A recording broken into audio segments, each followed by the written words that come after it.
All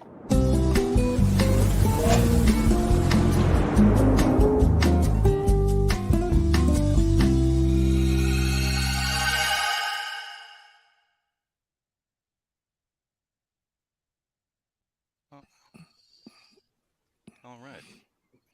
Sorry, I love it. Had a little bit of a kind of a little groovy. Yeah, I told a friend of the channel that that I'm a big fan of bossa nova, and he found that clip. He's like, "Is this something like you're looking for?" And as soon as I played it, I just started laughing. I'm like, "Yeah, I'm gonna do it." So it's smooth. I feel like I'm Yeah. watching daytime TV. Yeah, that's a perfect bossa nova. Mornings with Jefferson. Like, what's his name? Covering the kids' ears. All right, well, welcome everybody to the show. Joining me, our special guest Christopher Maute and Bree from Hiveside. They both have they are both YouTubers, and they are both tagged in the description below, so you can check out both their YouTube channels. Bree does a lot of entomology related things. I don't know if spiders count, if that's a separate field. Yeah. But Bree covers things with spiders. They covered all spiders. Okay. I have a lot of spiders too, so yeah, I've got the best spiders. Ooh, she's out right now. My bestest spider is out right now. I'm already starting to like shrivel up inside with fear. Yeah. But check out any of their stuff if you can. I'm going to give them a chance to like introduce themselves, and then we'll get into the topic of this video. So go ahead. Go ahead, Bree. Okay, yeah, I'm Bree. Yeah, they just talked about this is the bug stuff. I also do cryptozoology stuff and debunking that kind of silly nonsense. But you will find me doing reviews of young Earth creationism and flat Earth stuff as well when the mood strikes. So yeah, if you're interested in any of that, yeah, I do a variety show. Yeah. And you can also see her on other people's hangs. She floats around. Yeah. Yes, I'm also part of Skeptic Haven crew, and I'm a host over there. So, and your friendly neighborhood atheist. I'm going to be actually participating in a fundraiser here on the 29th with them. So, yep, we got a lot of stuff in the works. Yep. All right, and Maute, how are you? First, I want to highlight a comment that Spooky Bedhair made. Spooky Bedhair, by the way, is the name of what I've called my worst fear, because, you know, in order to conquer your worst fear, you need to name it. I've named my worst fear Spooky Bedhair. That's completely off topic, but I wanted to say it. Spooky Bedhair says that your microphone's a little bit low, Jefferson. Yeah, thanks, Spooky. I just turned it up a little bit, so I don't know. There is a new feature on StreamYard that I'm using right now, and it's supposed to cut background noise, and I've got that going just in case there's any AC stuff, and that might be quieting it down. I'm wondering if your worst fear is my sleep paralysis demon, because they sound like they might have some similar characteristics. Sorry, I'm bumping my mic over here. Yeah. Well, I think that Spooky Bedhair is an omniscient sleep paralysis demon with just a great personality. I mean, he's good. Yeah, he's a good paralysis. You got it half right. I'm just not going to tell you which half. Just keep it mysterious. Anyway, whoa, I just caught that. So my name's Chris. I play bass. A long time ago, I used to do an interview show called Meeting of the Minds in the Google Plus Great Debate community. I currently don't do much of that. And when I do hangs, they're usually focused around community building. And that's pretty much it. So I call it like good and all. It is the remedy to the fuck it alls, right? Being online for any period of time weighs heavily on the person who is online, because the online community is a self-selected group of people who want their, yes, I am spooky, who want their opinions to be heard. But it's also full of like edgelords and trolls, and it can give you a case of the fuck it alls. I try to provide a dinner table to the octagon. If the octagon is the fuck it alls, the dinner table is good and all. It's good and all. So that's all. That's pretty much all. And I come on here and I help Jefferson make fun of people, because being Italian American, my currency is mock outrage. So you'll see what I'm talking about in the next half hour or so. I'm hoping we get at least one good, genuine forget about it, you know. And I'm hoping I have the self-control to not get into that. Like I don't start doing that voice and then get disowned by Maute. Like, no, you can't. No, don't. That's not good.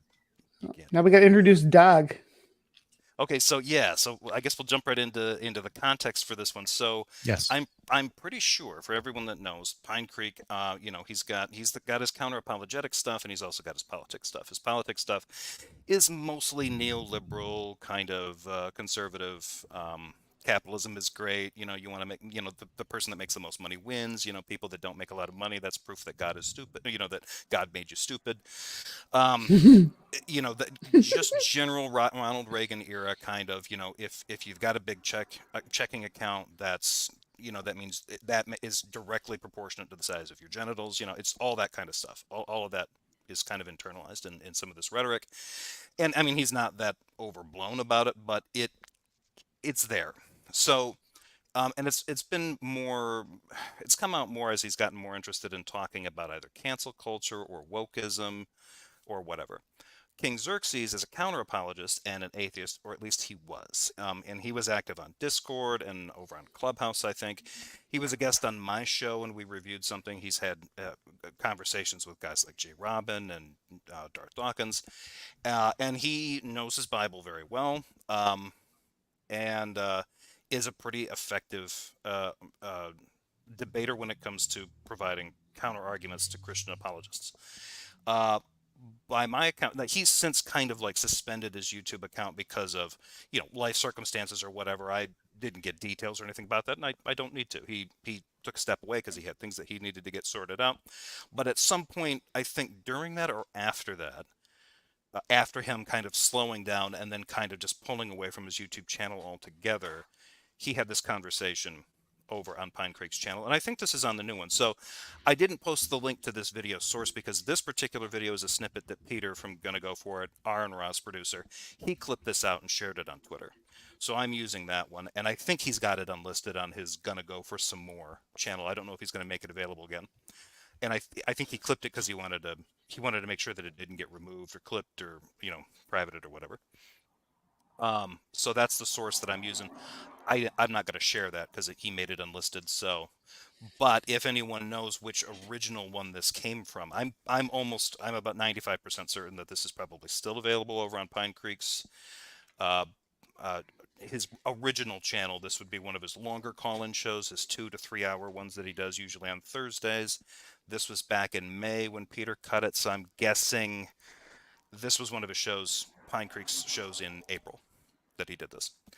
So that being said, KingXerxes and he have this conversation, and it gets into, it kind of starts off with this whole kind of right wing versus left wing kind of dichotomy. Like the right is getting like abused by the left, and then it just quickly and predictably spirals from there. So that's the setup.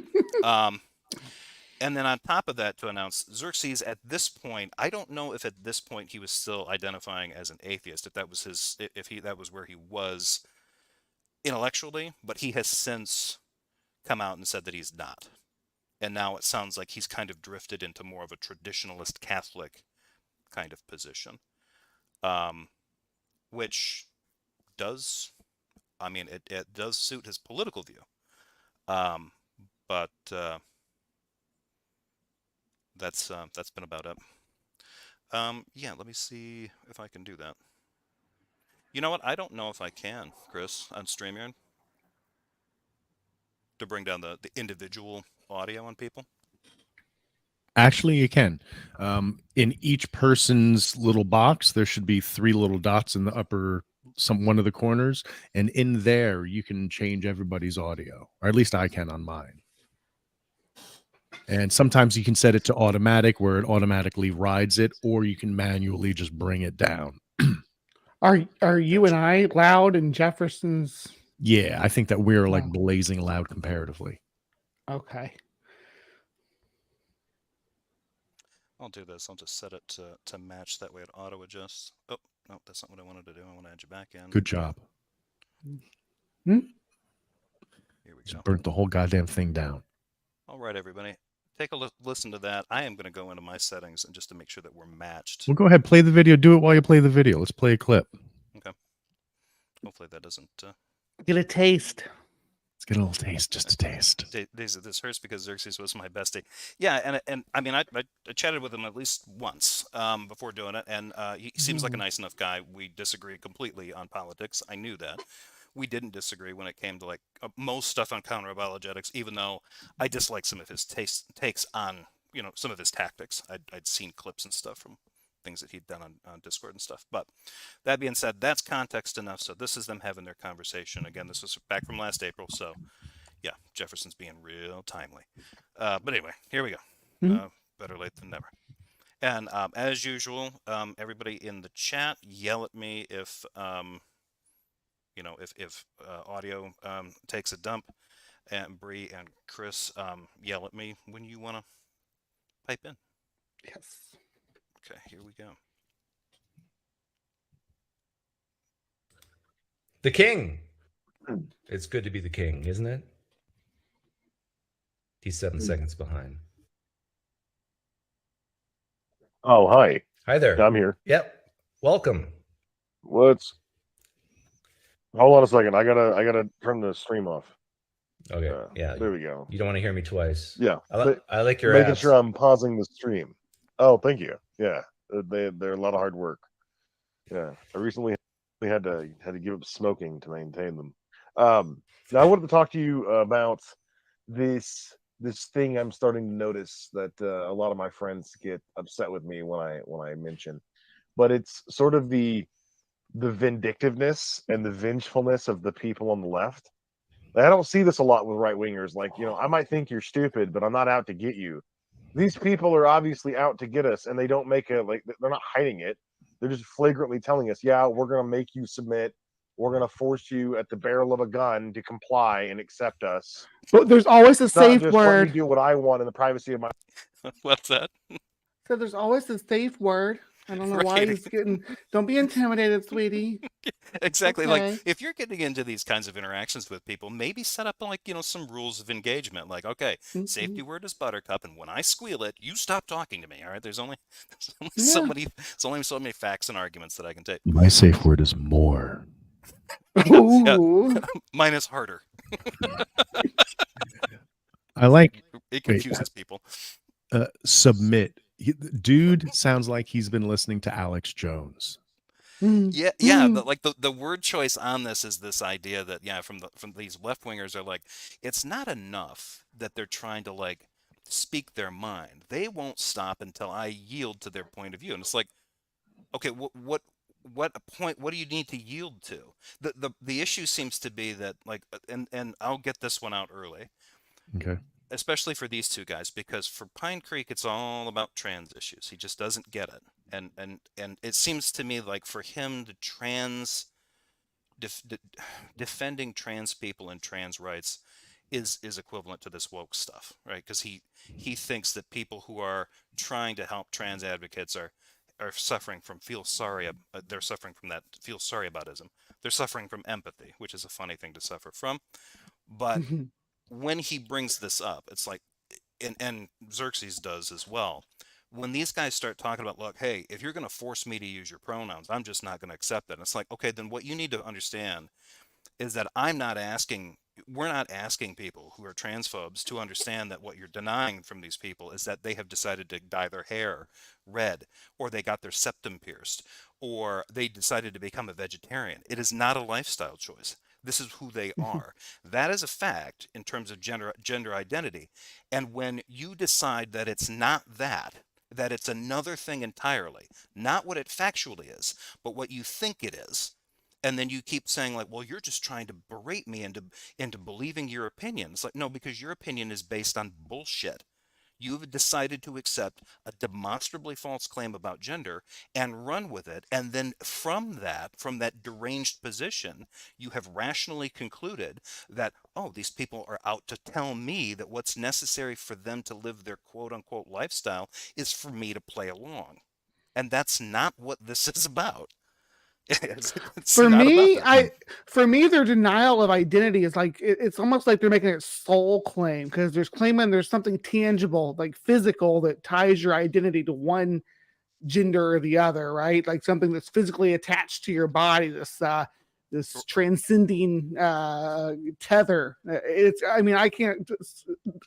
For religious people, it's easy to explain. It's the soul, right? They say you have a gendered soul, right? I don't understand how an atheist can have this position. To be frank, interesting. So hold on a second, because I've never thought about this before. So Bree, what you're saying is they're arguing for an essentialist position, right? Which breaks down the soul, right? What makes a human is their essence, right? What makes a male, because they're talking more about sex than they are gender. They get into the fact that the social construct part of gender they mock, but so like they're definitely thinking in this very binary. Which is, it's weird to mock the social portion of this, because these guys are really about building these social systems, right? So having a place to put something seems like it'd be beneficial to keep their wheels turning in this capitalist system that they love so much. Yeah. How far did we get in the video? 1 minute, 8 seconds before we went on 5 minute tangents a piece. We're doing fine. We're doing fine. All right, let's go. My own home, it's you have to you forcefully participate in my self-image, and if you don't, you're morally wrong for that. No, I think you're being a little hyperbolic. I do think it goes both ways, at least somewhat, but I do think that people who lean right are a little tougher skinned, and so no, that's not what the fact that go ahead, Bree. Go ahead, because otherwise the fact that they're doing this stream to whine about how they're being bullied by other people, expecting them to not be rude to them in public, is like beta, in beta inception. It's a beta inside a beta. Yeah, he just acknowledged that he thought that KingXerxes was being a little bit hyperbolic. It's like, that sounds like a kind of thin-skinned thing to do. That you're morally wrong for not accepting their perspective. Like, have either of them learned the lesson of there are most of the world you could go and these conversation topics don't come up. In 99% of the world, you could hang out and this is not a problem.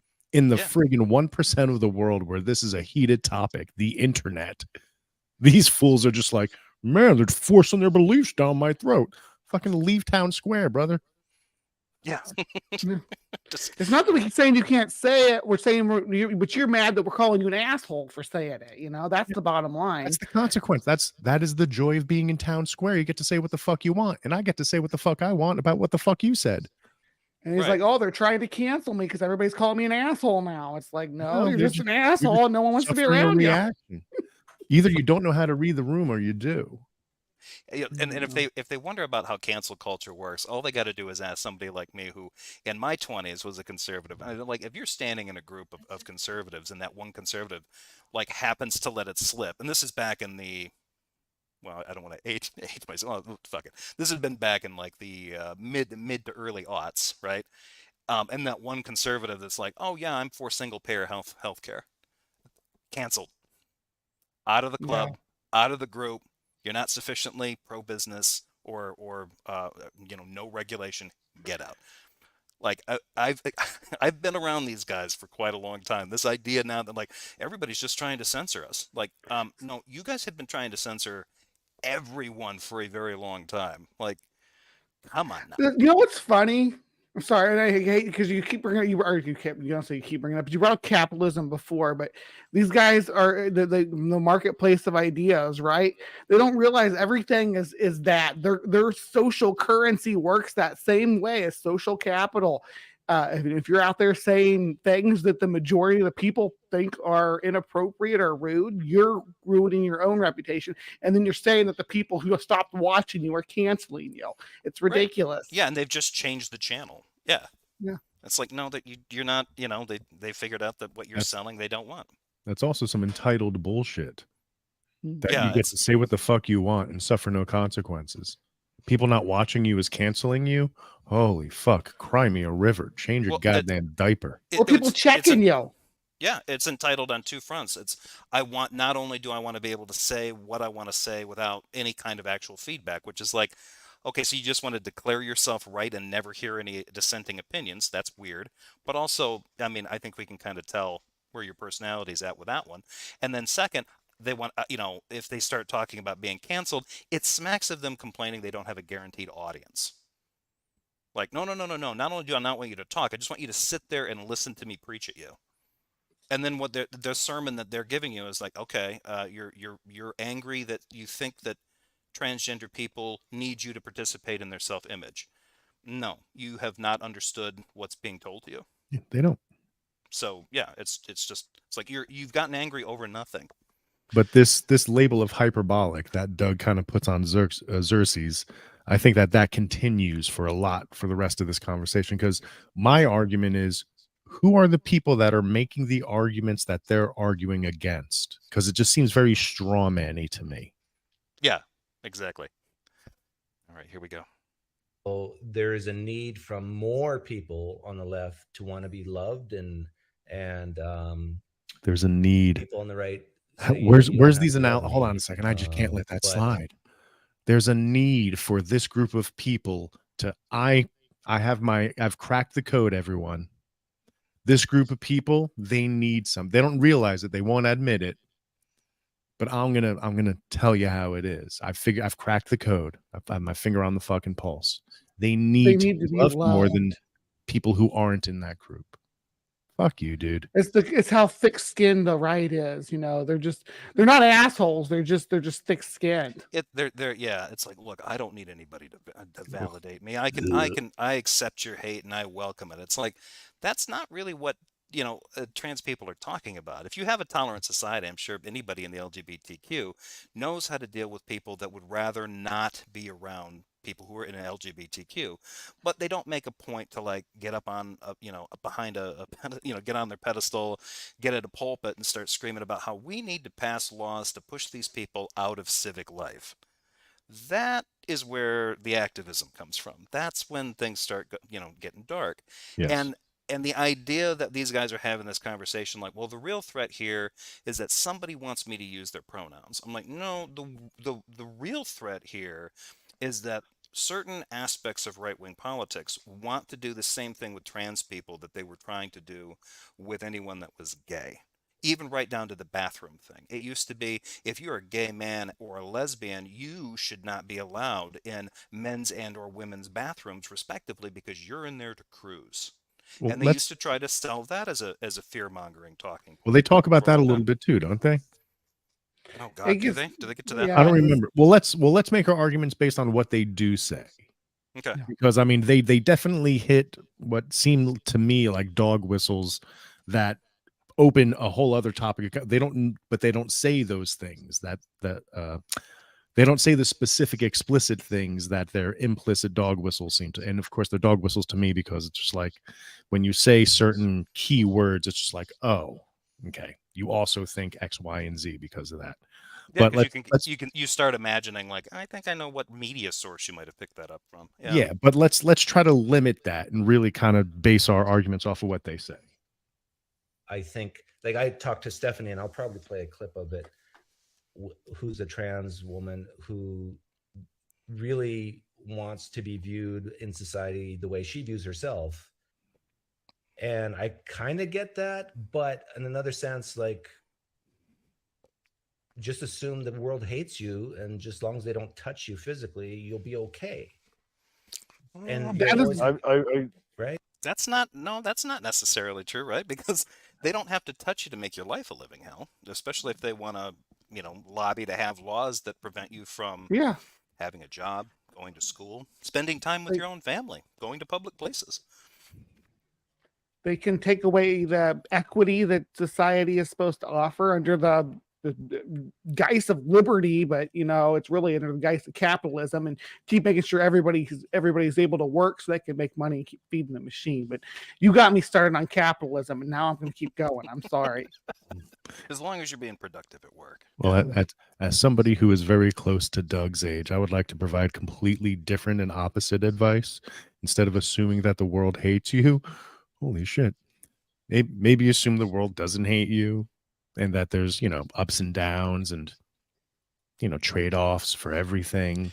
Yeah, why wouldn't you go with that? Like, there's kind of a Buddhist expression. I can't remember who this was from, but it was the idea of like, the doctor that only sees like, sees a disease that's never going to be cured and is likely going to either hound the patient forever or possibly kill them, and the other doctor that just assumes, no, I know exactly what you need and you're going to recover fine and you'll make a full recovery and this will never bother you again. Like, you called one of them as a pessimist and one of them as an optimist. Both are equally dangerous. Somebody like PineCreek could just adopt a philosophy. Why not go through life where people are not, don't assume that they hate you or assume that they love you. Just go through life assuming that people are withholding judgment for now. I think the problem is these guys are like, they're in the world. There are characters and there's NPCs. They don't realize that they're NPCs in most people's life. I'm an NPC in most people's life, and like of the 7 billion people on this planet, 7.8 billion people on this planet, I'm an NPC at 99.99999% of their life, right? I don't matter, and they think they're main characters, so they matter to everybody. That's what they're talking about here, because to KingXerxes, them people that are the people that are coming at him, that's all they're thinking about when he's not around, is how much he didn't like their position on his or homophobia or transphobia. I don't know what it was, but what he was saying that got people all flustered. Yeah, and I'm I'm waiting to assuming hear. it's transphobia. I'm thinking it's. I think they get into that a little bit, but it all kind of gets the stuff that I've seen. It's all just kind of LGBTQ in general, and I think at some Yeah. point one of them is going to be like, oh, I don't care about. Well, I don't want to put words in their mouth. Let's see what they say. Yeah, Yeah. let's play it. Yeah. I just genuinely cannot fathom how anybody could genuinely believe, that the world, society as a collective, owes them some sort of acceptance or appreciation or tolerance. That's just not true. Yeah. And I mean, We, I think that they're really setting themselves up for failure when they peddle these sorts of beliefs and ideas. Well, the problem with that is that where people get that from would be American citizenship. That's the Get that? American dream. Yeah. Like, It's one thing. I Now, do expect people to tolerate a lot. I don't expect people to accept a lot. There's a right. difference between the two. I tolerate a lot. I don't accept many of the things that I put up with or tolerate. I do expect other people to tolerate. Religion's a perfect example. I don't accept their religion, but I tolerate it in the public square. Yeah, but I think this where he's kind of going with this. Well, I won't rant. Let's. well, that's what we talked about rights as well. Like a lot of people. Okay, yeah. So he's going to get into the right stock. There's a difference here between having an expectation that people psychologically accept you or tolerate you, like Christopher just mentioned, right? Like what's the, but the idea of people wanting to stake out the idea that the American experiment in democracy was essentially an argument grounded in the same kind of logic as a king's right, the right of kings, and you turn that around and say, no, all men are created equal. And there's an entailment with that argument that wait a minute, all men, just men, or what about all humans? Are all humans created equal under the law? Is that what we're dealing with? And that was sort of the philosophical grounding to getting there. Now, naturally, they didn't believe that. It was the idea that if you were people of a certain class from a certain place with a certain amount of capital, then you had the same, the right to determine your own destiny. Other people didn't. But that's where this comes from. It's not necessarily this. This to me is the worst kind of projection. Is that the problem with these LGBTQ people is that they're trying to turn me into the person that just automatically accepts and loves them. Like, no, I think most people in that community are capable of understanding that you either have a problem with it, don't get it, and maybe Or reject it or reject whatever. it. But Yeah. the problem they have is you trying to turn around and use your inability to deal with it or your disdain of it and justify changing their citizenship. changing their civic and public life, and that's what this is about. So when Xerxes is like, I just don't understand where people get this. If somebody is actually believing that they're entitled to a, you know, psychologically changing everyone in the world to just love and accept the LGBTQ, then yeah, they're probably setting themselves up for disappointment. But that's a far cry from what the majority of activists in the LGBTQ community are trying to do. They're just And trying to make sure that their public lives as citizens are equal. And the argument that they're making from a sociological perspective is a little bit puzzling, because it's usually the argument made of like very middle America, lower middle to lower socioeconomic white class people who are like, the American dream is you work hard and you blah, blah, blah, blah, blah. And sociological studies do show that, surveys demonstrate that they feel that, these rights movements are putting people ahead of the line that they feel like they've worked hard for their position in. Right. And there's a way to empathize and sympathize and be compassionate about that perspective. But that they don't strike me, maybe this way, they don't strike me as fitting that demographic to have this kind of everyone is having an advantage. They're being put in front of the line and in front, or they're being put in front of me in line. They're getting advantages that I don't. It seems like they're using that kind of argument, but they don't seem to be the kind of people that are suffering from that. Does that make sense? Yeah. Yeah, I like this one. This from P. Barnes. There's a lot of air between acceptance and love. I think it's dishonest to suggest that your average activist is pushing for the latter. Yeah, it would be beautiful if the world was everybody loved and accepted everybody for how they are, but that's unrealistic. What we can say is that within the society we live in, that certain immutable characteristics of individuals, that. I also have to admit my bias because I work in Philly. Like I am surrounded by, such a variety of people that it's just like, in almost every area, from my work to my vendors to, the people that run the food stands or whatever, I'm coming into contact with the LGBTQ plus community at every corner, on top of just like every nationality and stuff. So like, I just accepted it because about 10 years ago, there was a noticeable shift, and it was just like, either you're going to get used to seeing people with really differently colored hair, and like it's a shift. They're people. Yeah, and the like idea. You at Wawa. I think you broke up a little bit there, Chris. But Maya, is Jeff being an edgelord again? Yep, that's me, edgelord. All the way. I think it's the third time that term's been used tonight. Cringe meter currently at 2. Yeah, Michael Fredgen is very sensitive. He's like, oh god, I think this is gonna be bad. Here we go. All right, let's listen to more. Let's get more of this in us. Left will emphasize the rights part, and a lot of people on the right will emphasize the responsibility part. So but they both go hand in hand, rights and responsibilities. But rights come, like if you're an atheist, rights come from people. They don't come from God, a God. And so go ahead. The rights and responsibilities are almost inextricably linked in terms of public life. This is kind of weird because granted, by the society you live in, though, that society is going to be able to yank those away from you too, though. I mean, sorry, go ahead, Jeff. Yeah, there's just this weird, and I agree with that too. The idea, and I agree with him. The idea that I don't think that even if I were a believer that I would be like, God gave me the right to vote. People can take that away from you.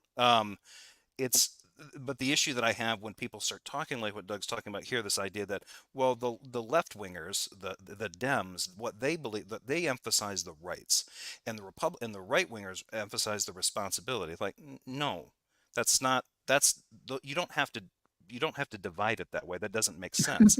The notion that you have rights that need to be respected and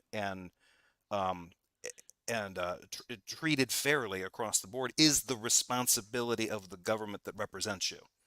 Rights are a responsibility. Are rights and responsibility, are those the two genders? I guess so.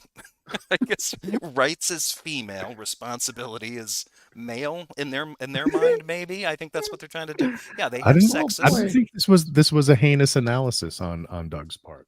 Like, because I heard it as he was just sitting back and making an observation. In general, from No, his I think so. perspective. I think he is. Yeah, I agree. Yeah. But I think at that one point, though, I think this idea, because what I think he's trying to get into is like this, because I've heard this before from other people that are kind of on the right of this issue, or at least in their thinking, the idea when they hear Democrats or left-leaning people, liberals, talk about rights, they translate that in their filter to entitlements. What they want are entitlements. They want special treatment. They want things. And that's different than people who are about responsibility, about going out and getting it themselves. I think there's an argument to be made about that division. But the interesting thing about that is that it's very easy for a government to completely just flub it and be completely irresponsible in understanding and respecting the rights of the citizens upon which that agreement is based on. That's the way public civic life works. So I don't see that as much of a division, I think, as Doug does. So if that makes sense, maybe not. Yeah. All right, well, but let's get more to what he says. And PineCreek says hello. I've got that. All right. Oh, look who's here. Yes. Regardless of whether you believe they come from God or people, what rights do I have as a non-trans person that trans people don't have? What am I legally allowed to do that they can't? Well, with the Stephanie person I talked to, she would say that she wants an F on her driver's license, not an M. And so you have the right to identify with your biological sex, and she doesn't. She wants not to.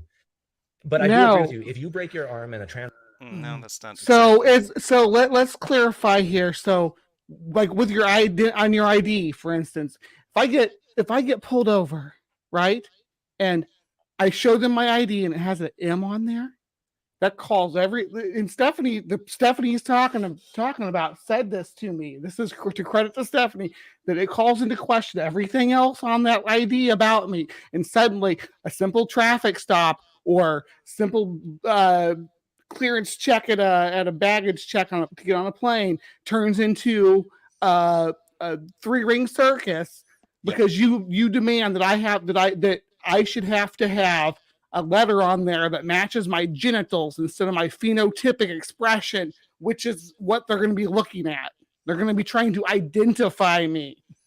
Yeah. Trans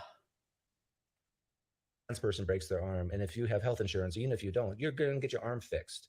If the 27 amendments to the Constitution apply to all citizens of the United States and even permanent residents. So I can state this. The example that he gave about somebody breaking their arm. I work in a capacity that is adjacent to healthcare, and I can state, while I haven't personally or professionally seen bad examples of this, I have seen examples, they've mostly been nuisances, where an individual who has not been able to change their gender identity on some official form, usually because of the resistance of either their insurance company, their employer, their state's laws about how their IDs are supposed to work, they get denied prescriptions. And for someone who works in the private sector and understands that with healthcare and insurance specifically, I'll tell you, insurance companies have already bent the knee. That's a capitalist-driven move. They've bent the knee to that because it's so prevalent. Because there's so many of us, it's beneficial for them to extend their coverage to us. And most plans most states and most plans are required to give you some level of gender affirming care. And the funny thing about gender affirming care that seems to fly over people like I don't say people like this, but that fly over people's heads is that most gender affirming care isn't given to trans people. Like most of it is. Most of it was innovated and deployed and is still in use for cis people. So whatever. I agree with you. Yeah, I really struggle when someone says they're taking away my rights. What does that mean exactly? Maybe someone can hop in and tell me and be very specific. What do you mean when a trans person says they're taking away my rights? Well, right now, I have the rights to get my ID changed. I have the rights to get my medical information changed. I have rights to get my insurance information changed right now. That all, if the legislation that they're wanting to pass, like stuff they're passing that passed in Oklahoma just this last winter. It was in February that they passed that legislation that they can no longer provide healthcare for transgender individuals. They are doing it. It's happening. It's not like speculative. Yeah. People aren't right. So what's so frustrating about this? If the freedoms that LGBTQI groups are asking for were granted, it would have zero impact on Xerxes. Yeah, and I think he would insist that this is the thing that's not clear about this. So far, what he said is that he thinks that what they're trying to do is force him to participate in, I don't know, confirming their identity by, like, hey, I know that you're trans now. You identify as a trans woman, but you know what, now that I know that, I'm going to call you he, him, and you can't insist that I use the other pronouns. Like, why, why not? That's kind of a weird thing. What I think is interesting about the question that Doug just raised here was that, okay, well, what rights are trans people being denied? When it comes to like the issue of the pronoun thing, so that's where KingXerxes started with. That's not really about rights at all. That was just about decorum. And it was mostly about somebody in KingXerxes' position deciding, well, you know what? Now that I know this can bother you, I'm going to dig my heels in and insist on identifying you as the sex you were born with, as opposed to how you identify. To me, sex and gender are equal. They're conflated. There's no daylight between the two of them. And I won't play your identity games. Is that really what he's saying, though? I think that, yeah, that was how he started off with it. That was how he started this off. Doug did just say in the chat here that healthcare is not a right in the United States, and that's not the win you think it is. That's the shame of the United States. The rest of the civilized world is one step ahead of us there. And I go ahead. Well, no, I was just going to say, I was just going to point out attention. Michael Deaton put this up here. The Federal Emergency Medical Treatment and Active Labor Act, which is talking about basically, ensuring emergency medical care for everybody. Mandates minimum standards for emergency care by hospital emergency rooms. Also, that, and a lot of that is in keeping with the Hippocratic Oath. The idea that a lot of I don't think that Doug would disagree with it. I think he does, especially when it comes to businesses and medicine, leans more towards a lower L libertarian view, and believe, it's just a product. The problem with that view is when you're a doctor and you take an oath to provide care, no matter what, that makes providing it as a product a little bit different. Well, I have the rights to pursue the best health care for that's part of my rights to life, liberty, and the pursuit of happiness. Right there is my right to pursue the health care to make myself as healthy as possible. And if that health care includes what the medical scientists say is best for me is for me to do a medical transition, then I have the rights to not have legislation standing in my way to prevent me from being able to do that. The bill I just mentioned in Oklahoma, it targeted adults too. It was not just about, we're protecting the kids. It was in Oklahoma that I can pull up the bill now and show you the wording on it. It's disgusting what they're doing. Yeah. So yeah, I mean yeah. With the whole driver's license thing, do I, a male who's like barely 5'10" on a good day, have the right to put 6'7" on my driver's license just because I prefer the world view me as though I'm 6'7"? Yeah. No, but it doesn't describe you. That's exactly the point. You're making our point for us. I look like this, right? So when I get pulled over by a cop, or I'm going through customs, I need them to be able to identify me for what I look like, not what I've got tucked in my pants.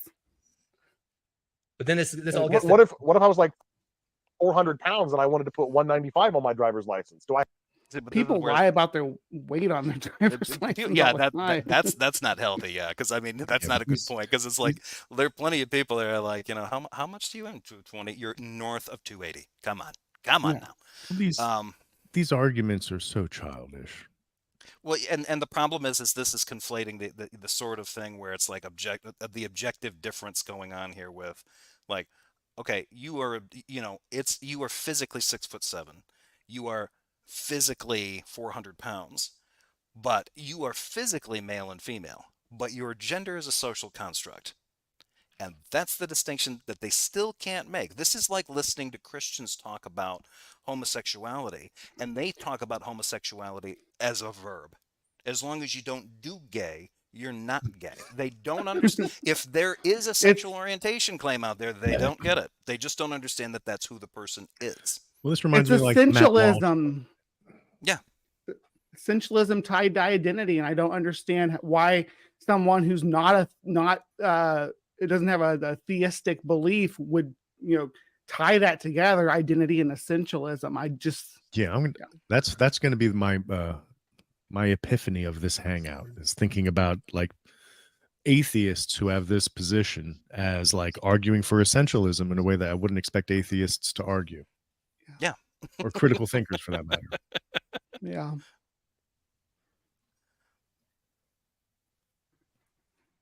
Have the right to force people to view me in a way that I clearly am not, regardless of how I personally feel on the inside. Do I have the right to identify as an African American? Or that, yeah. I mean, Rachel Dolezal, Elizabeth Warren, coming up with their. Well, as an African American, if that's a social construct, yeah, you might be able to make an argument for that. Well, But the races problem is- are a social construct, but it's tied to to genealogy, though. It's tied Yeah, to if- where you could be black in one country and not black in another, or depending on the culture that you stepped into.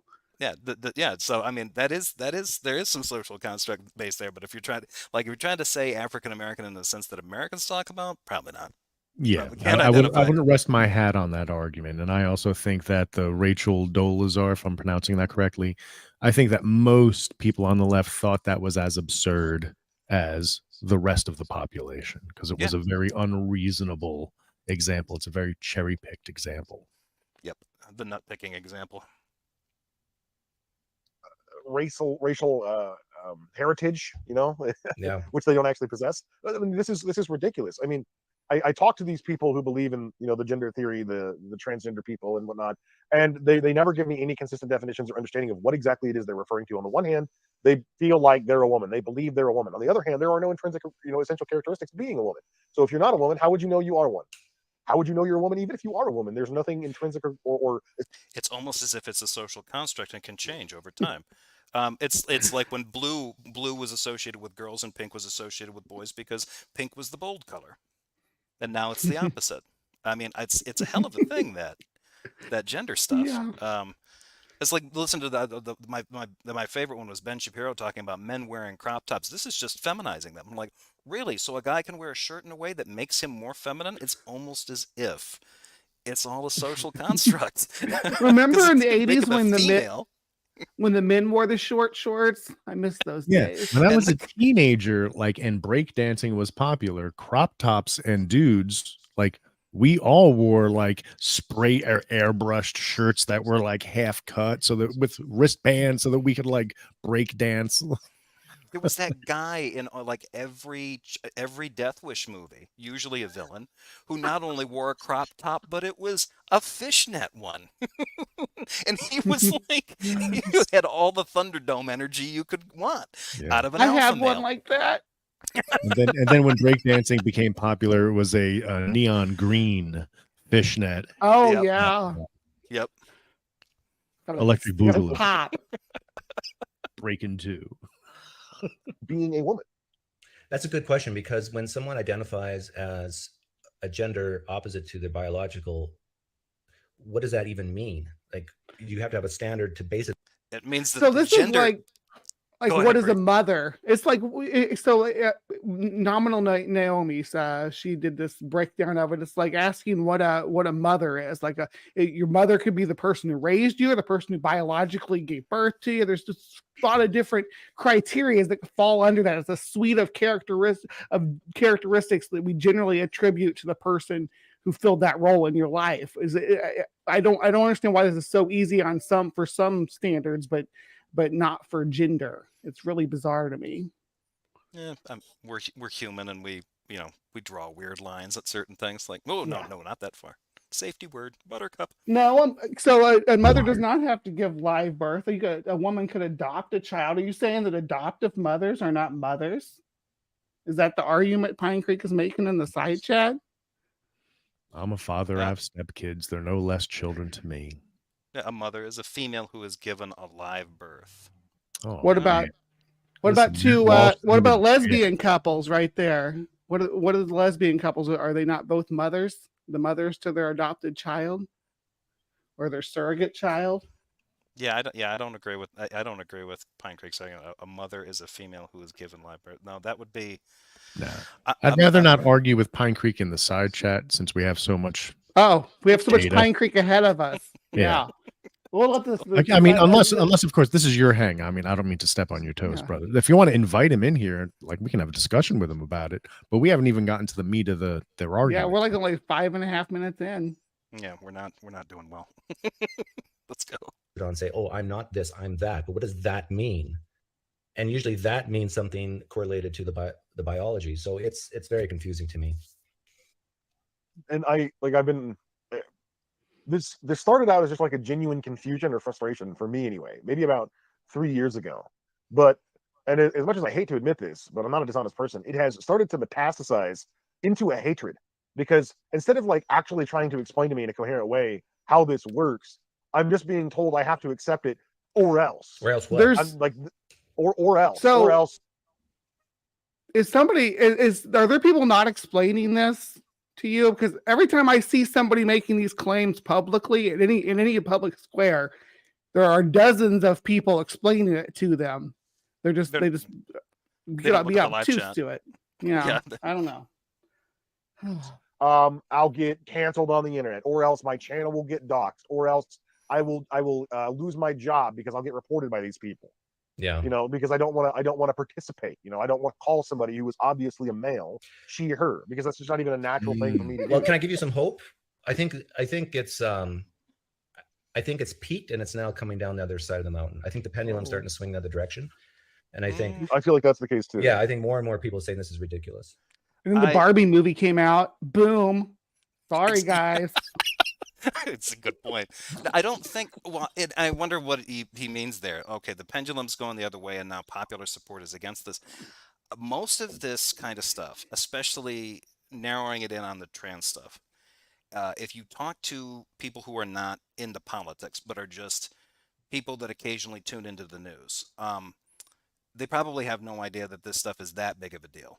If they're regular consumers of some form of social media or cable news, then they're probably going to tell you that, man, this LGBTQ stuff, especially the trans rights stuff, it's just all over the place. And most of what's driving it, based on statistics, is the amount of coverage that right-wing media is giving this. It's driving a lot of this. This affects a very small population of the country, but that's the point. It's a small minority of people that the right wing can demonize in almost the exact same tactics they used when they were going after the gay population, which is larger, but still. And now that the culture has switched to people being, the majority of Americans are overwhelmingly in support of gay people, equal rights, gay marriage, gay adoption across the board. That's over. So they lost that ground. Now they're actively using the exact same arguments and techniques on the trans community and trying to draw a distinction there. And they're getting a little too greedy too quickly, because I've been noticing, and it kind of happens with this, the first thing is to talk about how the trans insist on this pronoun thing. And then all of a sudden, then they start talking about the LGBTQ community writ wide, the whole group. So that to me kind of gives up the game. That kind of tells me what I need to know, that this tactic is starting to work on people where they're saying, yeah, there's this group of people out there that are pushing this agenda, and they're also connected to the same group that we now started loving thanks to shows like Modern Family and our Friends and Family that we now accept as being gay. I don't know if other people see it, but there is a real desperate connection from a lot of right-wing media outfits to Mhm. connect the stuff they want people to be afraid about trans people right back to gay people, so that they can not only steamroll over trans people, which they think is an easy layup, but they can use that to propel themselves with inertia right back over the gay rights Yeah, agenda.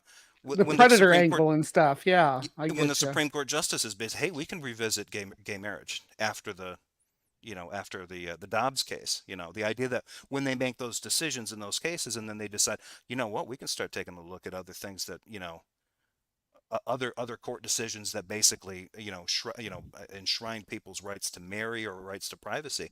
Now that we've toppled this one over, so I mean, it's more than just being like winked at or dog whistled at. Now you got people actually saying it out loud, so that's not really hyperbole, and that's why I think this stuff is dangerous as it is. I just wrote a message to Doug in the side chat that's all caps, and I did not mean to yell. I Did ya? got I'll try to find I it. got another beer. I made it in almost 7 minutes, Doug. Almost 7 minutes into this, and had to get another beer. So I don't mean specifically, Doug. I'm not asking you to give me your address. I know. I'm just curious. You wrote it, and I was like, "Where do you live?" Like, what the hell? That was fantastic. As soon as I pressed return, I was like, "What the fuck?" He comes to the United States. That's general enough. That's fine. That's fine. Oh my god! Stop I'm so yelling. sorry. oh. Kicking your door. Fucking screaming him for no fucking. Where do you? I read that in the Oh. the Christian Bale Batman voice, Maute. Like, Jesus. Where do you live? Oh. Oh, I'm so sorry. I'm very tickled. I'm gonna be laughing about this for a while. All right, sorry again. My apologies. Like Well, I mean, being fired. we for giving talked an about opinion. safe words earlier, so Yeah. we should be. Another safety concern is caps lock. Maute, watch that caps lock. No reason to Ooh, yell. that's my new safe word, caps lock. Caps lock. Caps lock. So Caps lock. funny.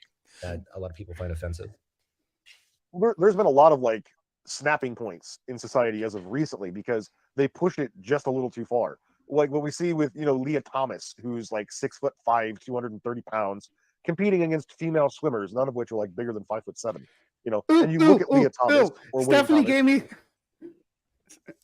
Stephanie was saying about this too, because she's she does Olympic level sporting event assessments and things of that nature.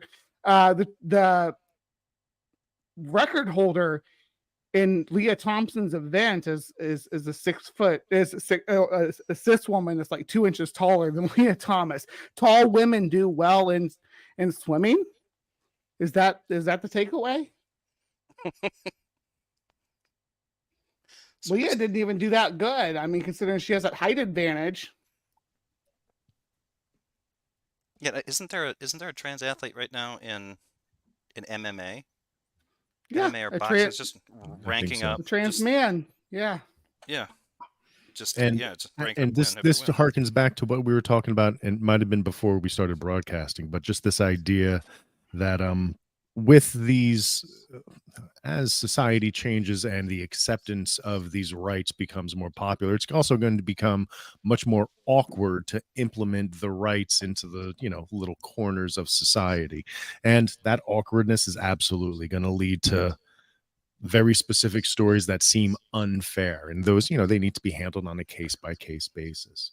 But that also the thing that I said, like we can take 5 steps forward and 3 steps back. Well, that's that's still 2 steps progress, 2 steps forward of progress. So like I can what he's saying to me resonates in a way that doesn't offend me, like this snapback. Like there are these extreme examples, but they're not going to really set the standard. They get into some examples, I think. So let's hear what they have to say. I'm doing my best to give benefit of the doubt here, baby. Yeah. Let's see. Oh no. Whatever. One of the two. Look at that person up on the stage with the rest of those girls, and like you can. The difference is so obvious. Yeah. Like this is not a woman. That's part of the reason why I say it's going down the other side of the hill But- right now, is because of the issue of trans sports. And also, just to be very blunt, it's because you have these really ugly people with beards wearing dresses and so forth. Like here's my advice to the trans community: if you want it to shift, try to really encourage really good looking trans people to do the talking. That's Doug, that's do you very have a superficial. mirror? Is that why I'm here? Am I here because you need really good looking trans people? You figured it out.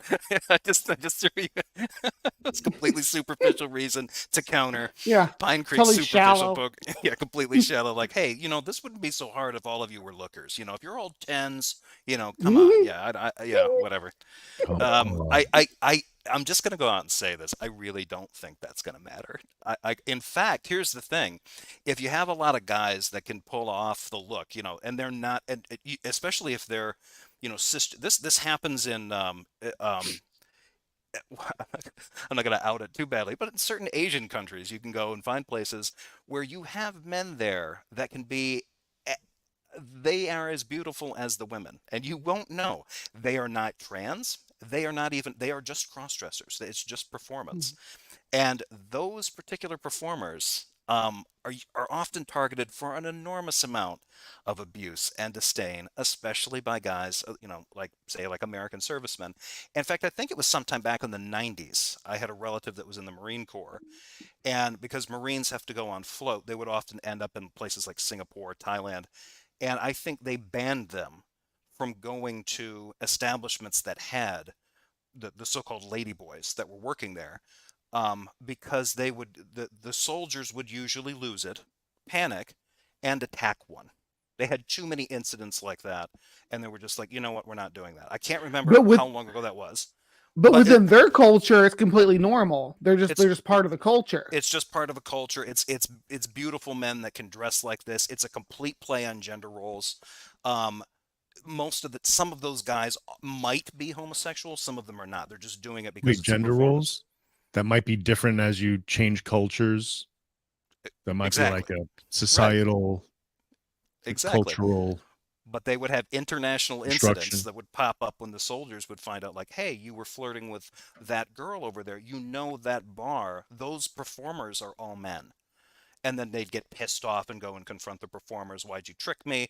And then there's these huge, like, what did you think this was? Of course, this is what we do here. What are you ticked Well, off about? It's a drag show. there's still laws on the books in the United States where you can get away with, you know, murdering us in a state of mental despair, finding out that the person you're with is a trans person. It's Right. get away with murder. But yeah, and that's the part. So like this idea, like, I mean, I know he's joking here, that like, hey, make sure that they're all pretty. That makes it worse. That makes it worse. So those are the individuals that unfortunately end up they get murdered because they were so attractive to this guy, and that now he's confused as to why he was attracted to this drag performer, or maybe regardless of what their orientation are, they're in drag. Yeah, Perhaps they are trans. lady boy, trans, Then femboy, whatever. Yeah, then attacks them, maybe I'm even right kills them. here. Yeah, Oh, because they can't cope with what just happened. They got a stiffy, and now, oh my, what does that make me? Like, human? That's what it makes you. It makes you human. yeah, because Relax. you're attracted. What you're attracted to in your partners are phenotypical traits driven by the endocrine system. You're not everybody has the genes in their bodies and everything to express as both genders, whatever sex phenotypes that you do. You have all the bells and whistles. That's why it's important that's why things like puberty blockers are important.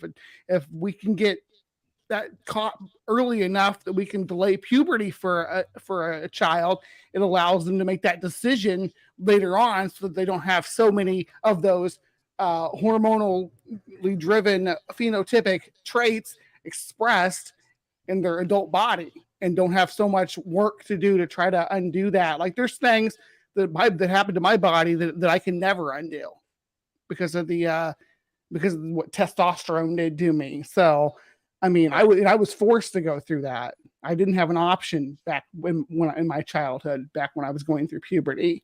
It was not an option that was available to me. Right. And I would say, Doug's asking, how many trans people were murdered in the U.S. this year? Anybody know? How many trans people committed suicide last year? Anybody know? Well, here's the problem with that question. First of all, it's kind of irrelevant to the idea of what we're talking about in terms of, King Xerxes' original point was how he feels he's being treated as a conservative by the LGBTQ, especially by trans when they insist on, hey, do me the respect of referring to me by my chosen pronouns. And knowing Yeah, this, that was the interesting thing about this question from Doug, though, and Doug, I know that you got to leave pretty soon. If you'd like to do a discussion about this, I know you got to take off. And we're already going way over on this, so having you come on now at this point is just going to make a mess of it. I wouldn't mind having a discussion with you on the issue if you want to do like a one-on-one thing or do a video review together or something like that. If you want to do that, email me, jeffersonspatchcock@gmail.com if you want to talk about it more. But to answer this question, I would put to you, what are the rates of abuse being directed towards trans people? And given that in a lot of cases, from what it's being projected at, from what I've read about, to what extent is their abuse not being reported? And I'm talking about trans people being, mugged, attacked, beaten, these kinds of things. A lot of the abuse is domestic too. A lot of the abuse that is directed towards trans people, especially trans youth, is domestic. It's reported as domestic abuse. It's not reported as trans abuse, or it's not reported as a hate crime when it's from your parents. I Right. should say. Yeah, it's just a domestic disturbance. Yeah, yeah. Right. And that's one of the things that kind of, that makes that harder to suss out. Isn't that the case with like every movement? Like everybody wants to get the most attractive people. Well, in the yeah, movement that's to the be science. spokespersons, There's science behind right? that. Like look at all the news anchors and stuff. They're all like somewhat attractive. Yeah. I mean, I guess they're a little bit more attractive than the average person, I suppose. But in an effort to prevent themselves from any more legal liability, I predict in the next 5 years, all of Fox News anchors will be trans women. Just my guess. oh my, that would be They delicious. actually do have a trans anchor. They do have one. And Fox News? Yes. Oh, I did not know that. Oh yes. Huh.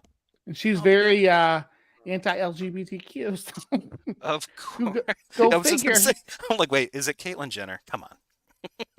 It basically sounds like it is. the vindictiveness and the pettiness really starts to boil over, because it's like, I mean, you can take the Jack Phillips thing that's been going on for like a decade. This guy won't bake a custom cake for a lesbian wedding, and they literally sought him out. They were looking for a baker who wouldn't do it, and they admitted this in the court proceedings. And they seek this guy out, and they just no, he's blending two cases. That's not what happened. But I know that oh, go ahead. No, I was just going to say, I'll explain this when I play more through this, but because he's blending at least two court cases together. Okay. harass him for the next 10 years straight because he won't participate in their self-image. And then a transgender person wants to do it for a gender reveal party, and he won't do that, and then she takes him to court, or he takes. I don't know how they identify, but it's just this constant bombardment. Do what we want you to do. Comply, submit, or we'll destroy your business. We'll destroy your livelihood. We will keep you from feeding your children. Bend the fucking knee, or you will just lose everything that you hold dear. So he's described the LGBTQ movement a little bit like Shredder's terrorist organization, The Fist. So that's more than just a little hyperbolic at this point. But the idea here that he's trying to talk about, like, hey, the two gay guys that wanted to have their nuptials out they're from Massachusetts. They wanted to celebrate their nuptials in Colorado. They went to seek out a good baker, to do the cake, and he turned them down. And he did it on the grounds that they were gay. He was not going to make a cake for a gay wedding. Big famous case, kept going on, maybe a famous cake too, kept going through the court system. Now, there's a couple components here that he's missing out. One, he said they sought him out. They did not seek out, he's conflating two cases. They didn't seek out a baker to get denied so that they could sue him. And that baker was represented by a right-wing kind of Christian legal advocacy group that used his court case because he got in trouble with the Civil Rights Commission of the state of Colorado. They leaned on him hard. And then it became this big thing. He started complaining about it. He ended up getting legal backing from this group. They represented him, and they went all the way to the Supreme Court. The Roberts decision didn't even decide on the actual functions of the dispute. They just basically said that baker was treated poorly by the Civil Service Commission of Colorado, and they were too harsh in their opinions. They were too negative in their views on his religion. and that's pretty much where it got left.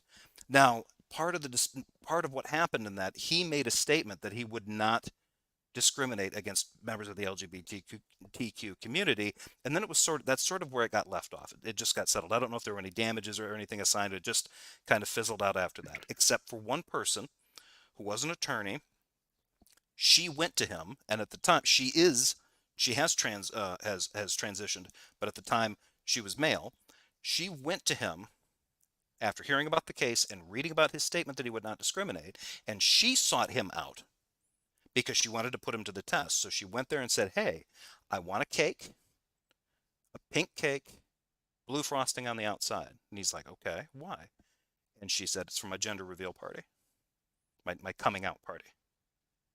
And he flat out refused. And he got sued again. And he got representation, right, legal help from the same kinds of groups that helped him before. So Xerxes is not taking into account, like, this guy, like, that baker got turned into like a whole cause celeb for right wingers all over social media. You don't get a case to go all the way to the Supreme Court without an enormous amount of money. And that baker, while a successful one in Colorado, was not that wealthy. So there. Well, I remember the justice or whatever that wouldn't, or the I think it was the clerk or what have you, that wouldn't marry the gay couple. And she worked at the courthouse or wouldn't sign their marriage certificate. What was her name? She became like a minute-long celebrity about it, just refusing to do it. I think she lost her job. The one in Kentucky, Kim something? Yeah, Kim. Yes, that's what I'm thinking of. Kim something. Yep. Sounds Like they've taken this guy to the Supreme Court 4 times because he won't. It's not because of something he's doing. It's because of something he won't do. Actually, I think he's only been 3, because some of those decisions, like, they've appealed it. The reason that he's gone back, he hasn't been dragged in front of the Supreme Court. He makes this sound like the Supreme Court's a tribunal. He's appealed every decision that's happened, and that ends up back in the Supreme Court's purview. One of the last ones he got, I think at the beginning of this year, or the end, actually just the end of last year, the Supreme Court told him that they either wouldn't review it. I don't think they would review it, so they let a previous, district court stand, and it was on the case brought by the trans woman. And so I think at that point he did get penalized. I think. I haven't heard any details about that since that point. So. Hey, listen, gang, I got to get going. My son just texted. He needs to get picked up from work. I will be around later if there are other hangs, though, because I'll probably be wanting to. Because now I'm all fucking energized. Jefferson, you got me all fucking dagoed out. Well, I'm glad I could trigger the dopamine. So yeah, it's about halfway. Right. Almost. The thing I loved most about this is the second time I've been in a hangout where we were breaking down a PineCreek video, and it's the second time that PineCreek showed up in the side chat. I love that. I think he only I think he only shows up for you, because I think the other ones I've done he didn't show up, but he's interested in talking to you, Chris. So yeah, I think you guys should set. I see you, Doug. you handsome beast. All right, everyone, have a good night. Thanks again, Chris. See you later. Okay, it's down to 2. It's just Bree and I. Just the 2 of us. See, he admits it. Yeah, I only come here for Maute. I knew it. I suspected it. So yeah, and he also says, if I remember correctly, I was bored of what Xerxes was talking about here. Maybe he was. Yeah, because this was the court case, the court cases. So and I did and stuff. Yeah. Yeah. You won't make a cake. Why are you so determined to give your money to a guy who doesn't approve of you? Yeah, it sounds very religious, right? It sounds like yeah, yeah. The problem was that the first couple that got the baker, that where this became litigious, they didn't know that they were going to get denied. That guy developed that reputation, and then the trans woman lawyer, she sought him out to put him to the test. Yeah, which is shiesty. That's.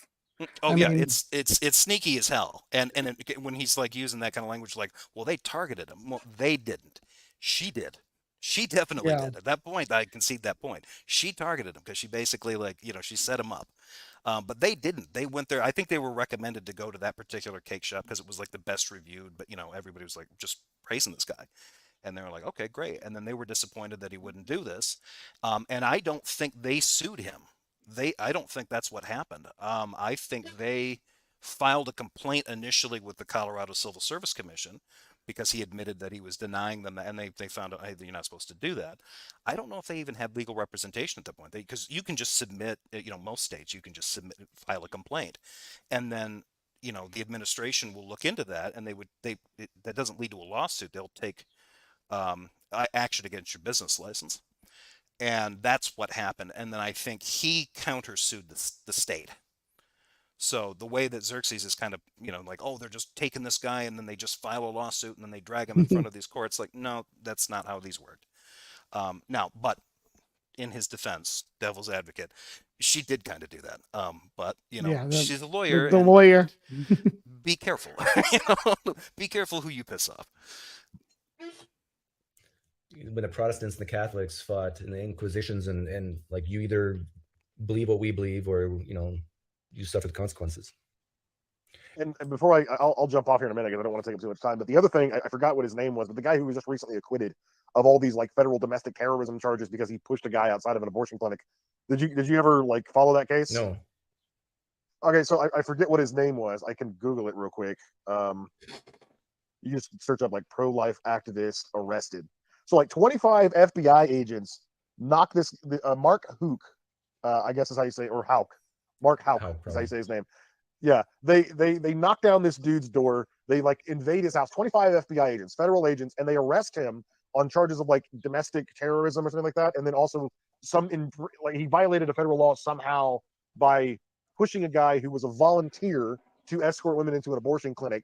And this Mark dude was like, I don't know, 200-300 feet away from the abortion clinic, and he was protesting and holding up a sign, and he had his son with him. And then this volunteer who doesn't even work for the abortion clinic comes up and starts harassing him and calling him a bunch of like crude, vile names and telling his son, hey, your dad is a FAG. And then the dad pushes him down. Get away from my kid. Get away from me. And so that warranted charges that could have got him up to 12 years in federal prison, and 25 FBI agents knocking down his door to arrest him. Yeah. Right. Like, what is the federal government doing here? Why did a push require FBI agents? Like, well, I can tell him why. I know it doesn't look like Doug is any more interested in why at this point when he was talking to Xerxes. It looks like this is bored him too. Yeah, this case is kind of. Yeah. Yeah. Go ahead if you know any more about it, though. The Department of Justice charged Hoke with 2 counts of violating the Freedom of Access to Clinic Entrances, which is the FACE Act. The DOJ accused Hoke of twice assaulting the volunteer at the Planned Parenthood, Elizabeth Blackwell Health Center. The indictment was against Hoke, who was 47 years old, forcefully shoved BL to the ground, and then in a second altercation the same day, quote, verbally confronted BL and forcefully shoved BL to the ground. Hoke did this because BL was a volunteer escort at the reproductive health care clinic, the indictment said. The second assault caused injuries to BL that required medical attention. I should let people know, BL was 72 years old, and Hoke is 47 at the time. Did Xerxes watch the Steven Crowder reporting on this or something? Where'd he get his version from, I wonder? It's one of the, it's sounding like one of those again. And the other thing I would point out too is that the reason that BL, the 72-year-old volunteer, was there because he's like, oh shit, that volunteer didn't even work for the place. What they do is they offer to walk people into the clinic because guys like Hoke show up and verbally harass them. And I think in some states where this has happened, courts have decided that that's not against the FACE Act. You can stand out there and scream and holler at people or whatever. That's just free speech. But where this was becoming contentious was that there were altercations where people were getting physically aggressive, and I think where this gets a little weird is that I don't know how pissed off this particular volunteer was, but probably said something. But if you do forcefully interact with a volunteer or with the patient that's trying to go in, you violate the FACE Act. So that's why they served that. So that was it. Mm. So yeah, if you violate federal laws, sometimes the feds will come after you. Yeah. Well, I mean, I don't know anything. Didn't know anything about it. Sounds like, yeah. It sounds like Xerxes' main complaint is with lawyers. It's all yeah. It all just yeah. It all just reduces to. I think you just hate courts, right? Courts Yeah. and court officers. That's barely fourth degree battery at best. Fourth degree assault, not even an injury. That's a state misdemeanor, and you're going to charge him with federal crimes. Why? Because he violated a federal crime. It wasn't. It's not the severity of the physical assault. It's why the physical assault was occurring. Because he has the wrong political beliefs. He has the wrong ideology in his head. And I cannot. No, it's because he was accosting or involved in a mutual scuffle up that involves people being walked into a clinic for healthcare because he's anti-birth control and trying to block people from getting into a federal facility. Believe I live in the United States in a time where having the wrong political opinions will get the FBI to arrest you.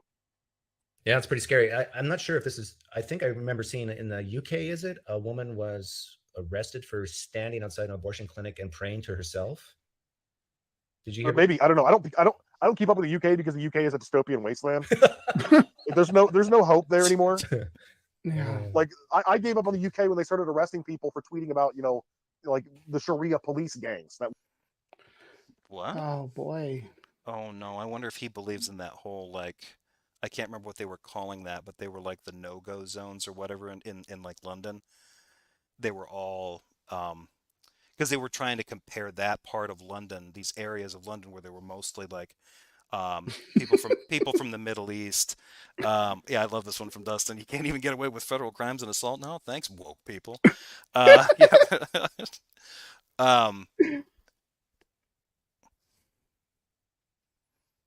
What, you mean I can't assault people? No, he didn't. KingXerxes is here. Welcome, Xerxes. No, he didn't. Per a jury of his peers, Hoke was accosted several hundred feet away from the clinic. He was not obstructing anything. You're just lying. Look, I don't. The fact that it settled out for him because he was acquitted. He was unanimously acquitted by a jury. But the issue that I was bringing up was like, oh, I can't believe that this guy got arrested. Well, the accusation, he's going to get arrested if the accusation goes out that he's involved in this, accosting people who are trying to enter this facility. So it is until, but if that's what's going on and there's evidence to say that he did this, that's why he was arrested. That's why the feds were involved. It's not that dramatic. If the facts of the case, in front of a jury proved otherwise, then okay. But clearly he and a volunteer at this place got into a dust up. Boy, oh boy, you stirred up a hornet's nest tonight, Jefferson. Oh yeah, You got PineCreek and Xerxes in the,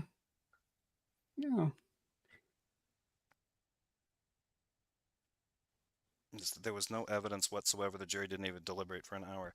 And I could tell you, based on what little I've read on that case, if I'd been in that jury, I probably would have done nothing. Because if it's just it's just between the two people getting into a dust up at a certain distance in front of that, and the only thing that the Department of Justice can say is well, this is a federal crime if it's done within 50 feet of the place, and you got enough eyewitnesses that said, well, it was at least 75 away. They'd be like, okay, whatever, let it go. The jury would just let it go. So that doesn't surprise me at all.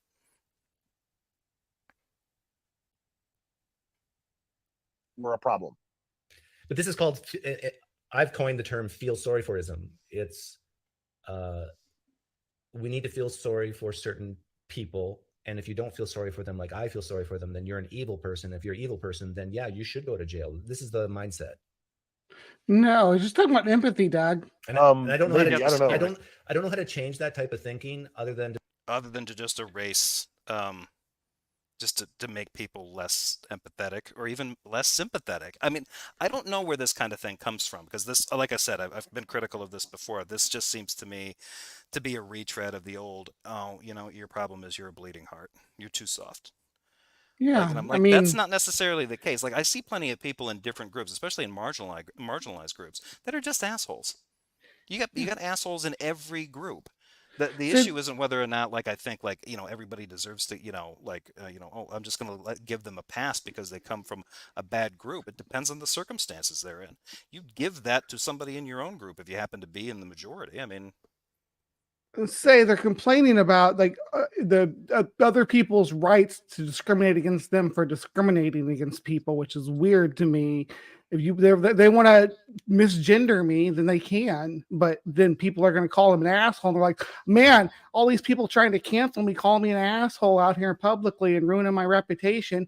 because you're an asshole. It's not because they're trying to ruin your reputation. It's because you know that someone has a specific gender. You have your specific gender, and I wouldn't insist on calling you she, her, or whatever. Like, just out of common respect, and I expect that you would do the same thing to me and call me by by my gender as well. It's bizarre that you want to demand the rights to abuse somebody in the public square and not get anybody to call you out for it. That's so bizarre to me. You want to be able to use your language to attack somebody else's identity, but then you don't want somebody else to say, hey, you're an asshole about it. See, that's not this is the issue here. That's not the issue that I think it is. It's not that we're whining about them doing it. It's that they're whining about the people, the society that they live in, not liking it when they do it.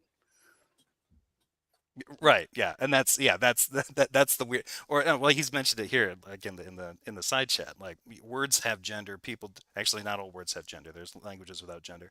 I'm not abusing you by refusing to participate in your delusional self-image.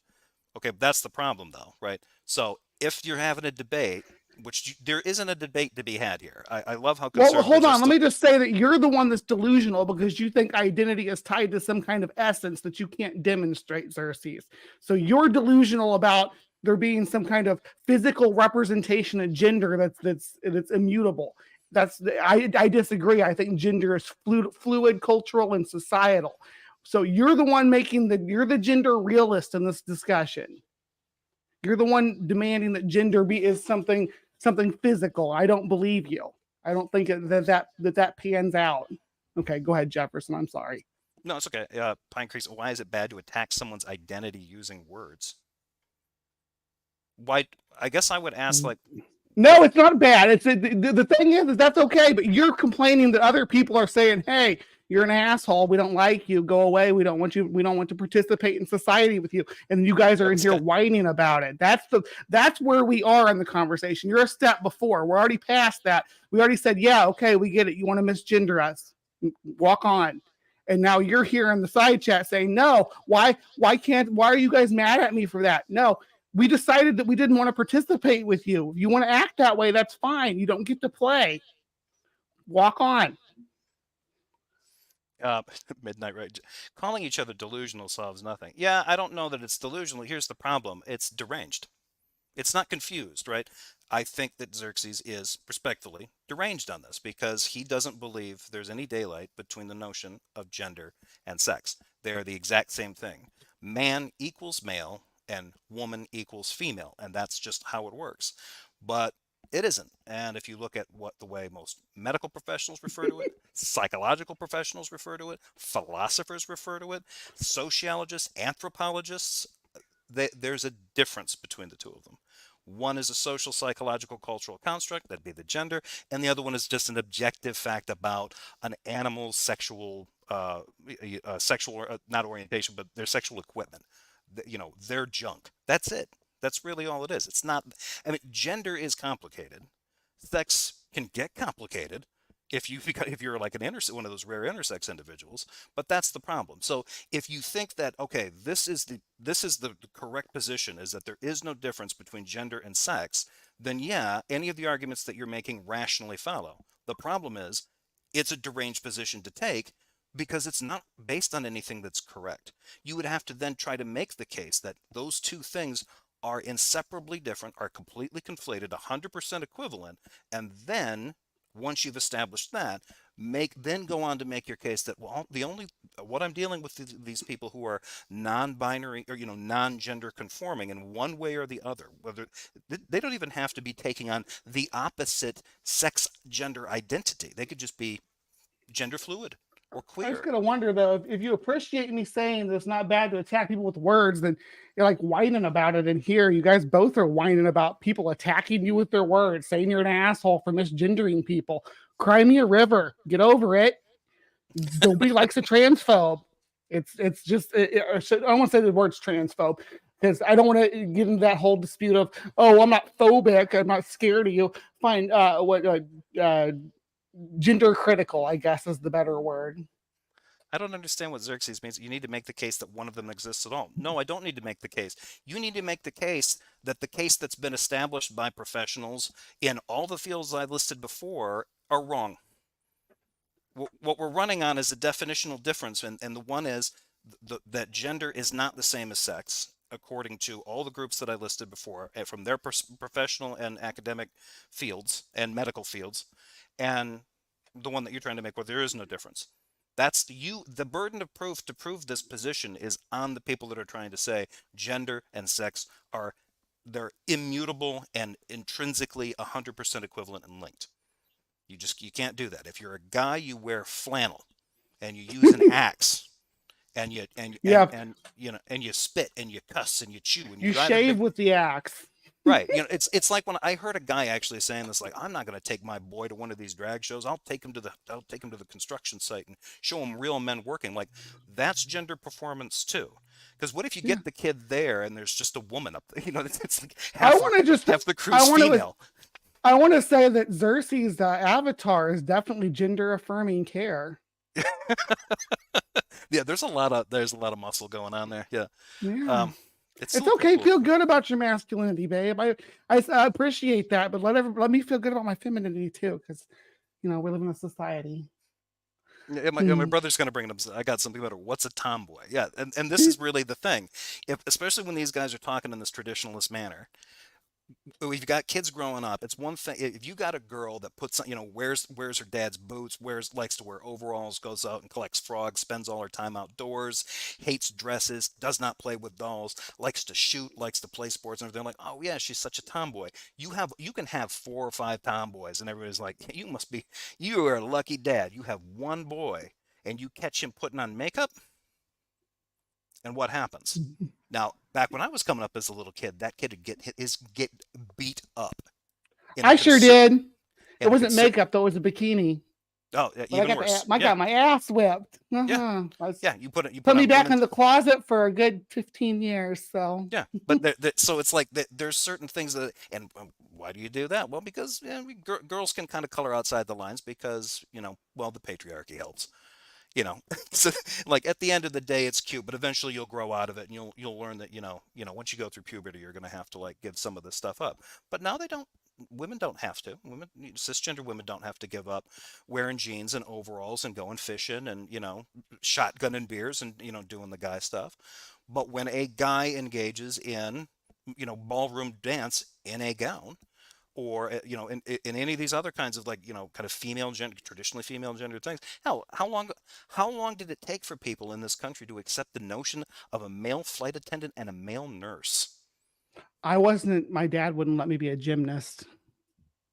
I keep talking about it, but yeah, my dad, he's the one who whipped my ass about the bikini too. So I have a lot of daddy issues. Yeah, but I mean, for any guy that's like that, I mean, I always think that's an interesting that a lot of people do not pay attention to.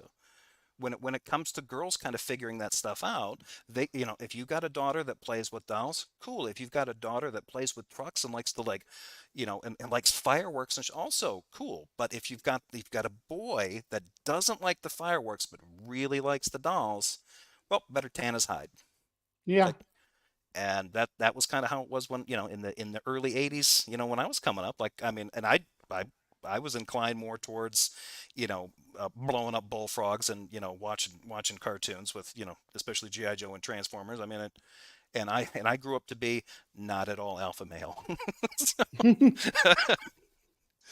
but still like the violence and all that kind of stuff. But yeah, I mean, I feel terrible for anybody that is in a situation like that, because I just didn't happen to be inclined that way, so I missed that abuse.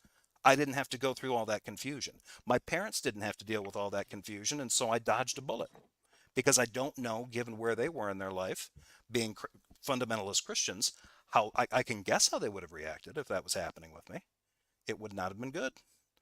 So, anyway, little tangent. To teach people that it's okay if other people hate you. Like, get people comfortable with the idea that the world that doesn't owe you love. That's one thing that I've always thought, Bree, is that there are not enough people that I meet, like you in the trans community or others in the LGBT community, that are just not comfortable with the idea that people hate them. That's the one. Oh my goodness. Yeah. If No, but only I could like walk around in public and you weren't allowed to like hate me and keep walking. I don't give a crap. See, this is main character syndrome. This is thinking that you're a main character in everybody's life and you're so important to their story and their plot. No, your hate is just a fleeting thing to me. You're just I mean, to me today, you're just a locale on the internet for me and my friend to drink beers and giggle about. So it's not a big deal to me. You're not important to my life. You're an NPC, right? So I don't expect kindness from you. I don't expect anything from you. I'm glad you guys both showed up at the side chat. That makes this so much better. Here's to you, fellas. If you guys have a drink, I'll drink to you. have a drink on, Bree. I wish there was a way that you could do that in the future. That's what I want to see, where it's not super chats and stuff like that. Like you can gift people drinks, and it comes out Yeah. of it comes out of a dispenser machine. Like so and so, sent you a slippery nipple or something like that. Like, oh, hey, Jeff yes. Bezos will fly it in a tiny helicopter. Now that would be problematic. You just what would be fun though is to have the drone drop like a 12-pack of Bud Light. Like here you go. And get the ones with Mulvaney's picture on them somehow. The ones that they made specially for her. You order that one. There you go. You'll have some Bud Light. That was only one. It was a single can. People just blew it out of proportion. She only got a single can. I thought she Yeah, got at least like a. Nope. I thought when I first heard about it, I thought, oh, they put out the new cans, the new Bud Light cans are all going to have her face on it. No, nothing like that. Man, that's what a rip up. I thought she got at least a 6-pack. I know. You think you get something at least to gift out to the people closest to you or something, Yeah, exactly. Yeah, she can share it. And that, you should hopefully have a small group of people who love you. But beyond that, assume everybody on the planet hates you, and just hope that you. I don't want to do that though. They can't hurt you physically. Yeah, I don't think that's healthy either. Yeah, and we were talking about that at the beginning. That generates like a kind of I don't know, would that be a nihilistic kind of worldview? If you were an atheist that assumes everybody hates you, I couldn't. I don't assume anything about the way people feel about me till they say something. Again, this is main character syndrome. You're not like a personality to me when I pass you on the street or when I'm when you check my groceries out or whatever. You can end up just being somebody's task at their job. That's literally the extent of it. And then learn to deal with it. Learn to deal with the rejection of the world and still find a way to be happy. And I think for people, see, this is just patronizing. This is really patronizing. Most individuals in the LGBT community have been doing that for generations. It's more now they just shined a light on us and said, hey, look at these trans people. It's not like we're new. Yeah. And most of them have been able to find ways to, all the people that kind of lived secret lives and just found ways to kind of like get these small moments of like secret happiness, either living secluded with each other or maybe having like kind of these, these kind of long-term secret, long distance relationships. And, it's just, and because it had to be kept a secret, they'd be disowned by their family, they lose their livelihood, whatever. This idea that like, you just have to understand that there's some people out there that aren't going to like you. Granted. But the idea that that people in that community have to go back to be where somebody in the kind of traditional majority of the country gets to say and do whatever they want to those people with no repercussions, and it somehow be like respected or something, and you just have to accept that. Like, I mean, if Doug, I find this weird because he's spoken with Stephanie, he's spoken with other people about this issue. I don't think that the majority of these people have a problem accepting the fact that other people dislike them. What they dislike is those people taking that dislike and trying to, roll that over into something legal, to turn it into. And the interesting thing about this is here in Xerxes said, well, they went after this guy because he's a Christian and they just attacked him and they wanted to end his life and they'll make him submit to the gay mafia or whatever. Like. All right, that's not exactly how that happened, but let's say that happened even once. how many states now are just deciding to pass laws where they don't want books in schools that even address these issues?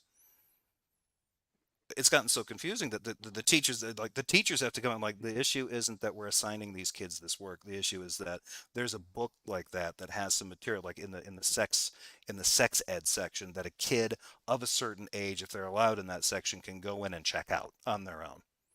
Well, we need to Yeah, get rid of it's those books, and we need to ban any teachers that ever mention that book. Like, oh, okay, why? Like, part of this is also the idea that I'm pretty sure for Xerxes, more for Xerxes than Doug. Xerxes believes that the transgender thing is an ideology that has convinced people that they can do something, that they can change their gender. And instead of understanding that transgenderism is something that people discover about themselves, and then the awareness of that is what they are now reacting to, and they want to flip that. Would you agree with that? uh, yeah, I it's think they think it's because they call it like an idea. Like Matt Walsh calls it. We got to get rid it's of this a trans ideology. It's like, reactionary terminology. Yeah. yeah, it was like, oh, if we just get rid of these bad ideas, then my kid won't do this. Like, that ideology, the notion of this comes from the person being that. Well, there's this blindness to the fact that gender affirming care, again, is mostly done on cis people. You're talking about surgeries, especially when you're talking about surgeries done on minors. The only gender affirming surgeries that I've ever heard of done on minors, or that I've ever been able to confirm, were all on cis minors that were getting, breast reduction, or getting, once they were old enough to make the decision, getting their genitals corrected or fixed, however they want them. Maybe they had a micro penis or something along those lines.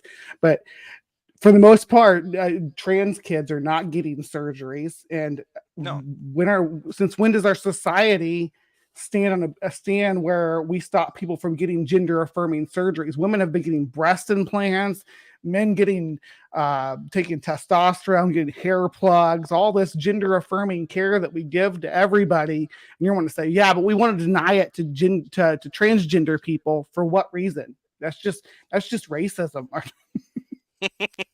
so Stephanie comes in. Hi, Stephanie. These hose beasts want to walk down memory lane. Yeah, welcome they're back to April, Stephanie. Just last April. they're in the chat if you want to play with them, staff. Oh, I think she knows. But People on the right, that's easier to do than people on the left. People on the left really struggle with that. They want to, just by not agreeing with them, they feel like it's taken away from their own existence. And that's nuts to me. no, if that's a thing, that's more of like a liberal thing, right? That's something that probably comes from consumer culture. This is where I don't want to get too far into this, but I really think that if there are people like this that are out there that do demonstrate this to an extent, and I think they do it because they believe we live in a society where you get what you pay for, and that's what they want. And if there's an ideology that's screwing with people's heads, it's the notion that you can kind of have that same transactional dynamic in human interactions in human society, and yet America does it a lot. So I think that some of that is there. Yeah. That's not Well, a left thing. we're raising like a consumer culture, right? You think of Yeah. everything as a commodity. Yeah, and part of that affects everyone. You can be left wing and still kind of fall prey to some sort of the capitalist consumer ideology, especially the consumerist part of it. Being a consumerist isn't necessarily capitalist, and it's not right wing.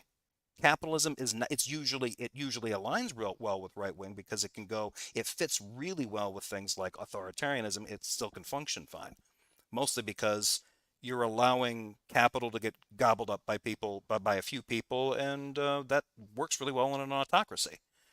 But if you have something that's more democratic, then you end up having, capital owned by, the workers or the masses or whatever. You have some kind of political avenue to owning things that make money. You can still have consumerism, you still have trade, and you still have all these things. It's weird to me when I hear him say this kind of stuff, because it just seems like he's channeling a bit about the left, where he just equates it with sort of neoliberal consumerist kind of culture stuff in America. That's not left. And it's not even right. That's just like, I think he's got an idea about, like, maybe there's some people in his life that act like this, and they're associated with, like, I don't know, they call themselves allies a little too much. They're a little too excited about championing their own allyship or something, and he's just disgusted with them. And I mean, if I was No. surrounded by people like that, I'd probably get a little annoyed too. It's like, you're not more of an ally just because you keep saying you are one. But It's more about actions anyway. yeah, it's actions, stances. What are you? And the thing I always tell people is, like, look, we're not actually at, like, war. Hopefully that never happens, because that would be insanely stupid. But I wouldn't. I'm not comfortable calling myself an ally. That's something that group calls me. If they think I'm an ally, cool. That's really more of a title they should be giving me. When I see somebody who's either on the left or a liberal, they could be fiscally conservative, pro-capitalist, but they're all for gay rights and stuff, and they just want to kind of go out and be like, I'm an ally. Look at me. I roll my eyes at that too. Like, that's fucked up. Yeah, rainbow capitalism is yeah. Then that was the big issue this Pride Month, right? It was all about rainbow capitalism and Target and who supports who and who stands where, and notice what it was these woke companies. It's like, no, it's just rainbow capitalism. They are cynically going after a customer base. And they're not even interested in the livelihoods of people in the LGBT community. They want to sell as much stuff as possible. If an actual member of that community buys a rainbow shirt, cool. What's even better? People that are excited about embracing that kind of, tolerance and acceptance, go and buy that shirt too, and don't do anything to really ever help any members, or do anything about those people in that community either. And, like, great, as far as Target's concerned, they got your money. They sold a product that people bought. Yeah. And it's weird to me that, like, that kind of, like, well, that's just that kind of rainbow consumerism, rainbow capitalism thing gets blamed on the left. Like, the left has nothing to do with hawking shit. Like, that's not it. It's just trade and just bullshit consumerism. Yeah. We didn't come with merch stands. Oh, I thought, because when I was a younger conservative, I thought you got, as soon as you come out of the closet, you have to, like, roll out with a kiosk, like, yeah. Accept my wares. Don't you disrespect me. Like, yeah, I don't know. A lot of this stuff feels like it's weird too, because Doug is calmer about this than Xerxes, and Xerxes, I think, is younger. He's like a millennial, maybe even a Zoomer. I don't know what generation he is, but I know he's younger, quite a bit younger than me. And so it just seems like Doug is kind of channeling that weird Gen X blend between, the greatest generation and some of their hangups and stuff, kind of rolling down to Gen Xers who are jaded. And if they make money, they pat themselves on the back for being successful, There's a lot more emotion involved with Xerxes than with Doug here. Yeah, he's got a lot more invested in it, and it's kind of odd that he does. Welcome back, Chris. Look who's back. What are you fools still doing on?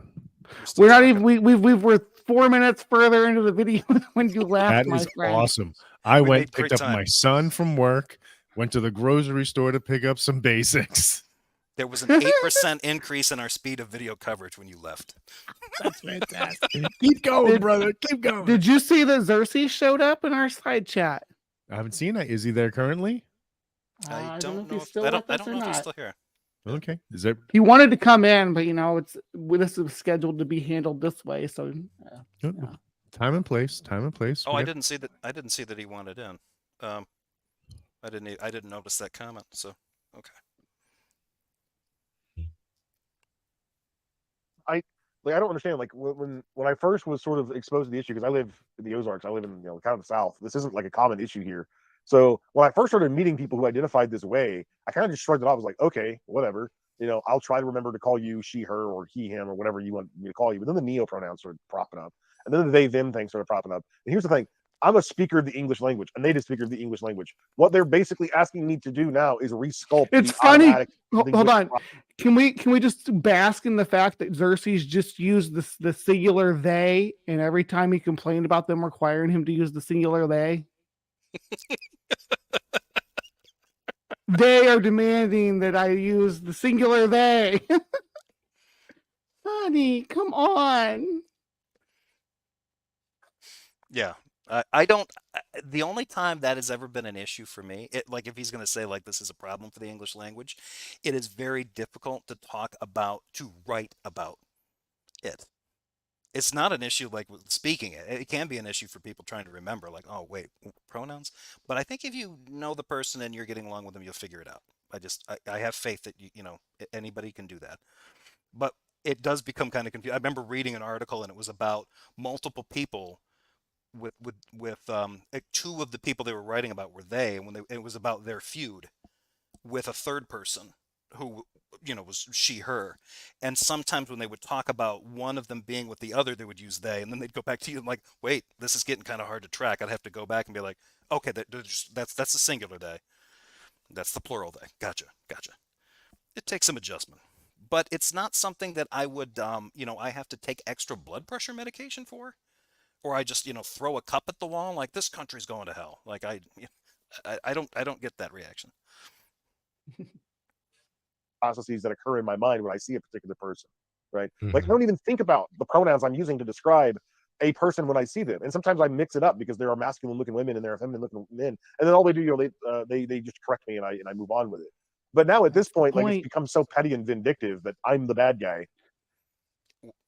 Well, if you just If you refuse to be like, if they say, hey, this is the answer, and you say, no, it's not, then you're the asshole. It's like, okay, then if you keep doing what you've been doing, you're cool. Alex Shawrat, why don't the guys talk to Doug and King? Better way to resolve this, surely. Well, because there really isn't anything. I mean, this argument I don't think is going to get resolved. I don't have anything against either one of these guys, other than the fact I just disagree with their takes on this. I think they're legitimately bad takes on gender, sex, American politics, what have you. And I invited PineCreek to have a conversation about it, but right now we're covering the content of this video.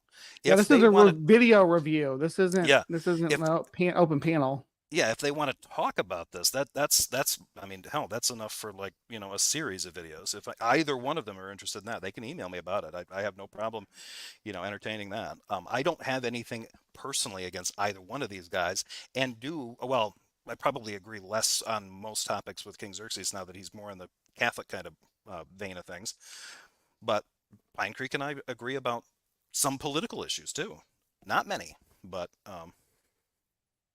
for being confused or not understanding why this is the case, or trying to get like a coherent response or explanation as to how this is supposed to work, because I hear contradictory things. One transgender person will tell me it's innate to a person's psychology, that there's a designated female psychology and a designated male psychology, and sometimes you can be born in a male physiology with male sex organs and gametes and chromosomes, but you have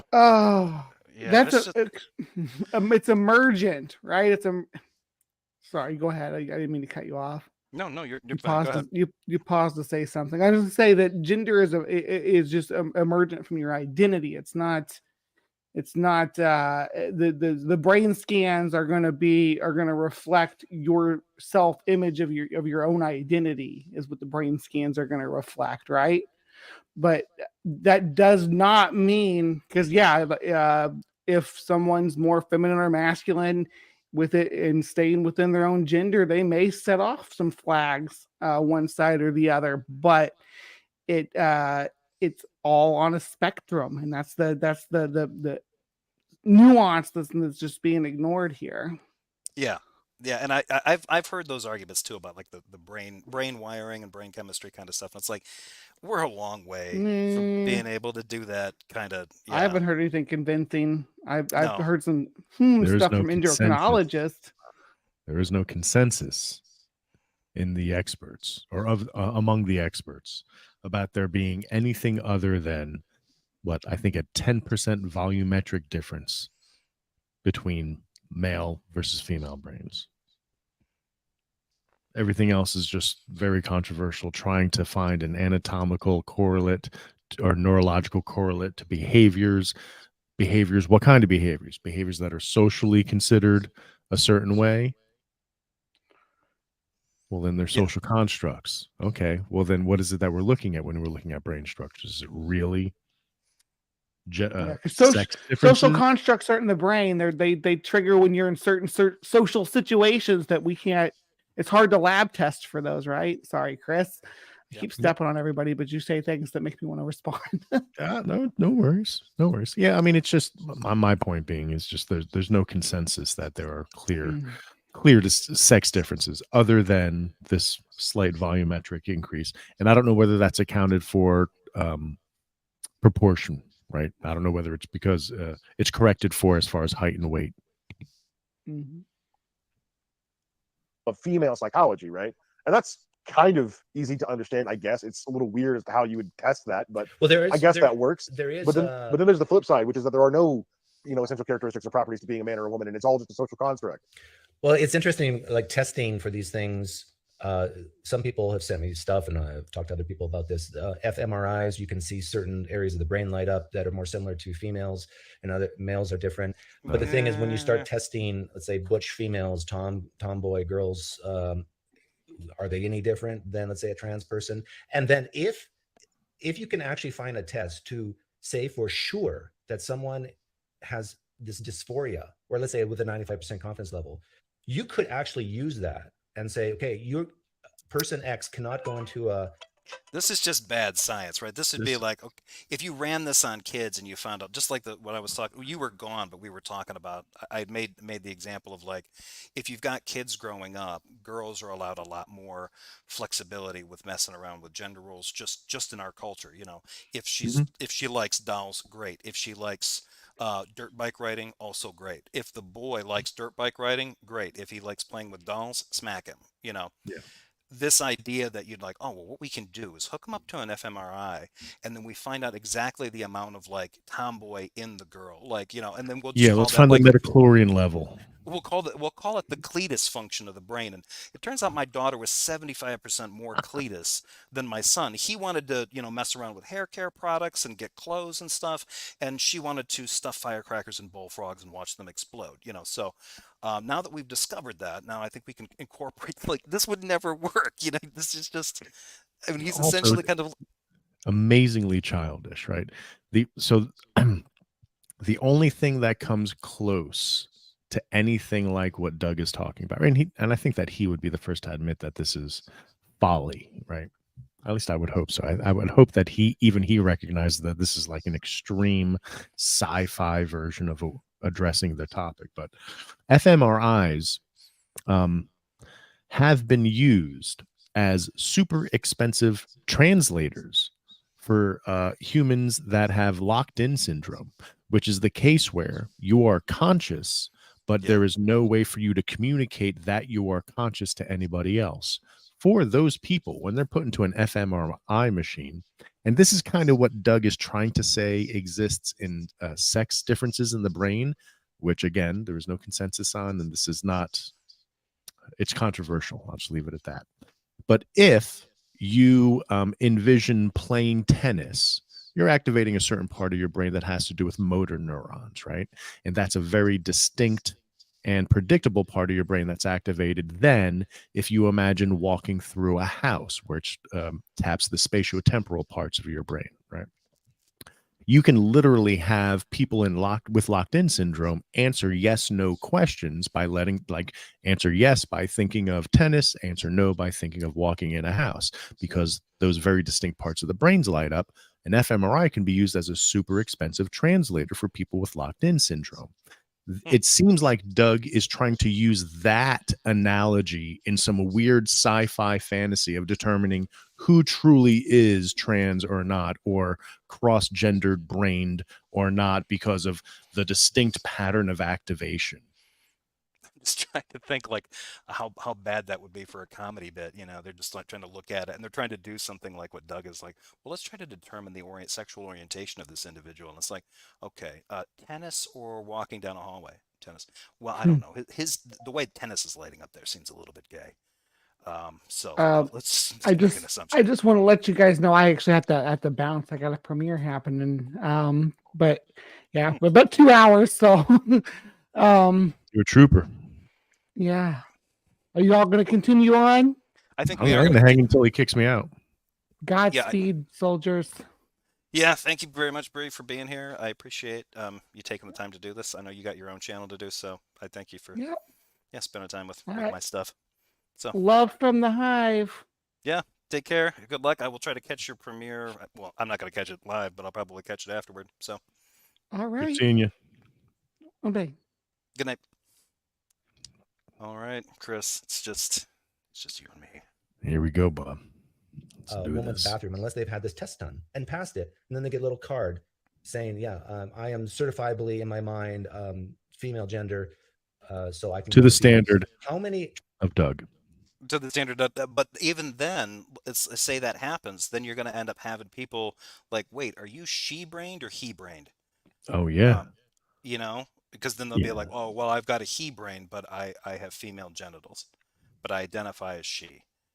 I mean, that's not gonna clear things up. And the interesting thing about this, the human brain it really does seem capable of a lot of novel forms of new discrimination. So, Oh yeah.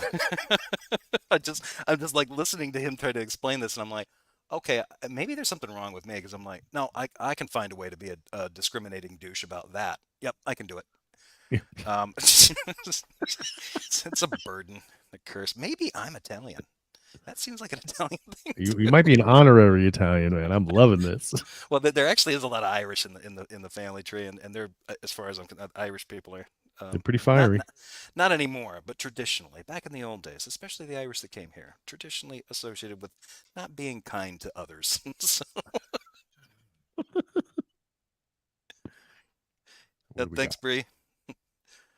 All right. Yeah, Bree was an awesome contribution. Trans Great people idea.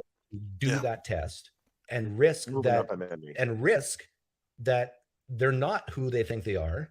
That would show them. And then you take it one step further. Even women who say they're women, like from the biological point of view, would they take that test and maybe they're actually a man and they weren't aware of it? Like, if you would have, this would be so dangerous, right? And it would basically get rid of the whole idea. Well, your self-reporting can be wrong, and are you willing to test it? And I mean, I don't. And as far as like the bathroom thing goes, though, like, is there going to be like designated bathroom monitors in every public venue to like check your card? I mean, if Republicans have their way, I'm sure they will. I mean, oh yeah, they're way more interested in behavior in the bathrooms and in the bedrooms. They're just trying to figure out a way to make it like, how does it make money on the private market? Because they're sure as hell not, as a matter of policy, going to create, a state-funded or federally funded group of bathroom creeps that have to check people. Like, these are the same kinds of, like, these are the same kind of arguments that happened before when these guys were trying to spin up this paranoia about, like, well, hang on a minute. If you're a gay man, shouldn't you go into the women's bathroom? Because you're not going to get into shenanigans there. And the lesbians, shouldn't they have to go into the men's room? I mean, how do you know that guy's not going in there to, take a peek at your stuff? And they would, they're like, well, wait, maybe we should get some kind of purity test. Like, what the hell are you guys talking about? Most people, when they're going to use the facilities, need to unload something. I mean, it's not whatever else you have going on in your mind. It was just the strangest thing. They'd come up with all these hypotheticals and hypothetical situations. Well, you don't know that they're not. Oh, yeah. The argument from silence, like, well, you don't know that they're not engaged in some kind of, like, Roadhouse-inspired sex orgy right there in the men's room. Like, okay. Sorry about that imagery. What are you doing? Getting weirder because I'm getting tired. Yeah, this is the best part of the hang. Starting to get whippy, Chris. I'm getting whippy. Love it. No. Well, right now, it's such a small percentage of people that this is an issue for. So one can make a very fair argument. That's the other thing that baffles me. Yeah, that's the other thing. Why are we even talking about this, right? But it's such a prevalent issue. It keeps cropping up. I meet a lot of these people on the internet, sure, but in real, like, day-to-day life, I don't meet that many.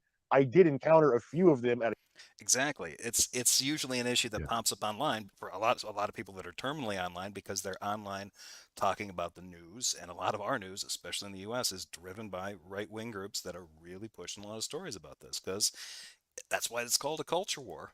Yes. I mean, and if it isn't affecting you, then why does it bother you? Like, I'm like, it doesn't affect me in the way that it seems to be promoted in the news, but like, I have a non-binary child. My best friend, his stepdaughter is a male to female transition, and his stepson is a female to male transition. So he's made of opinions about this stuff.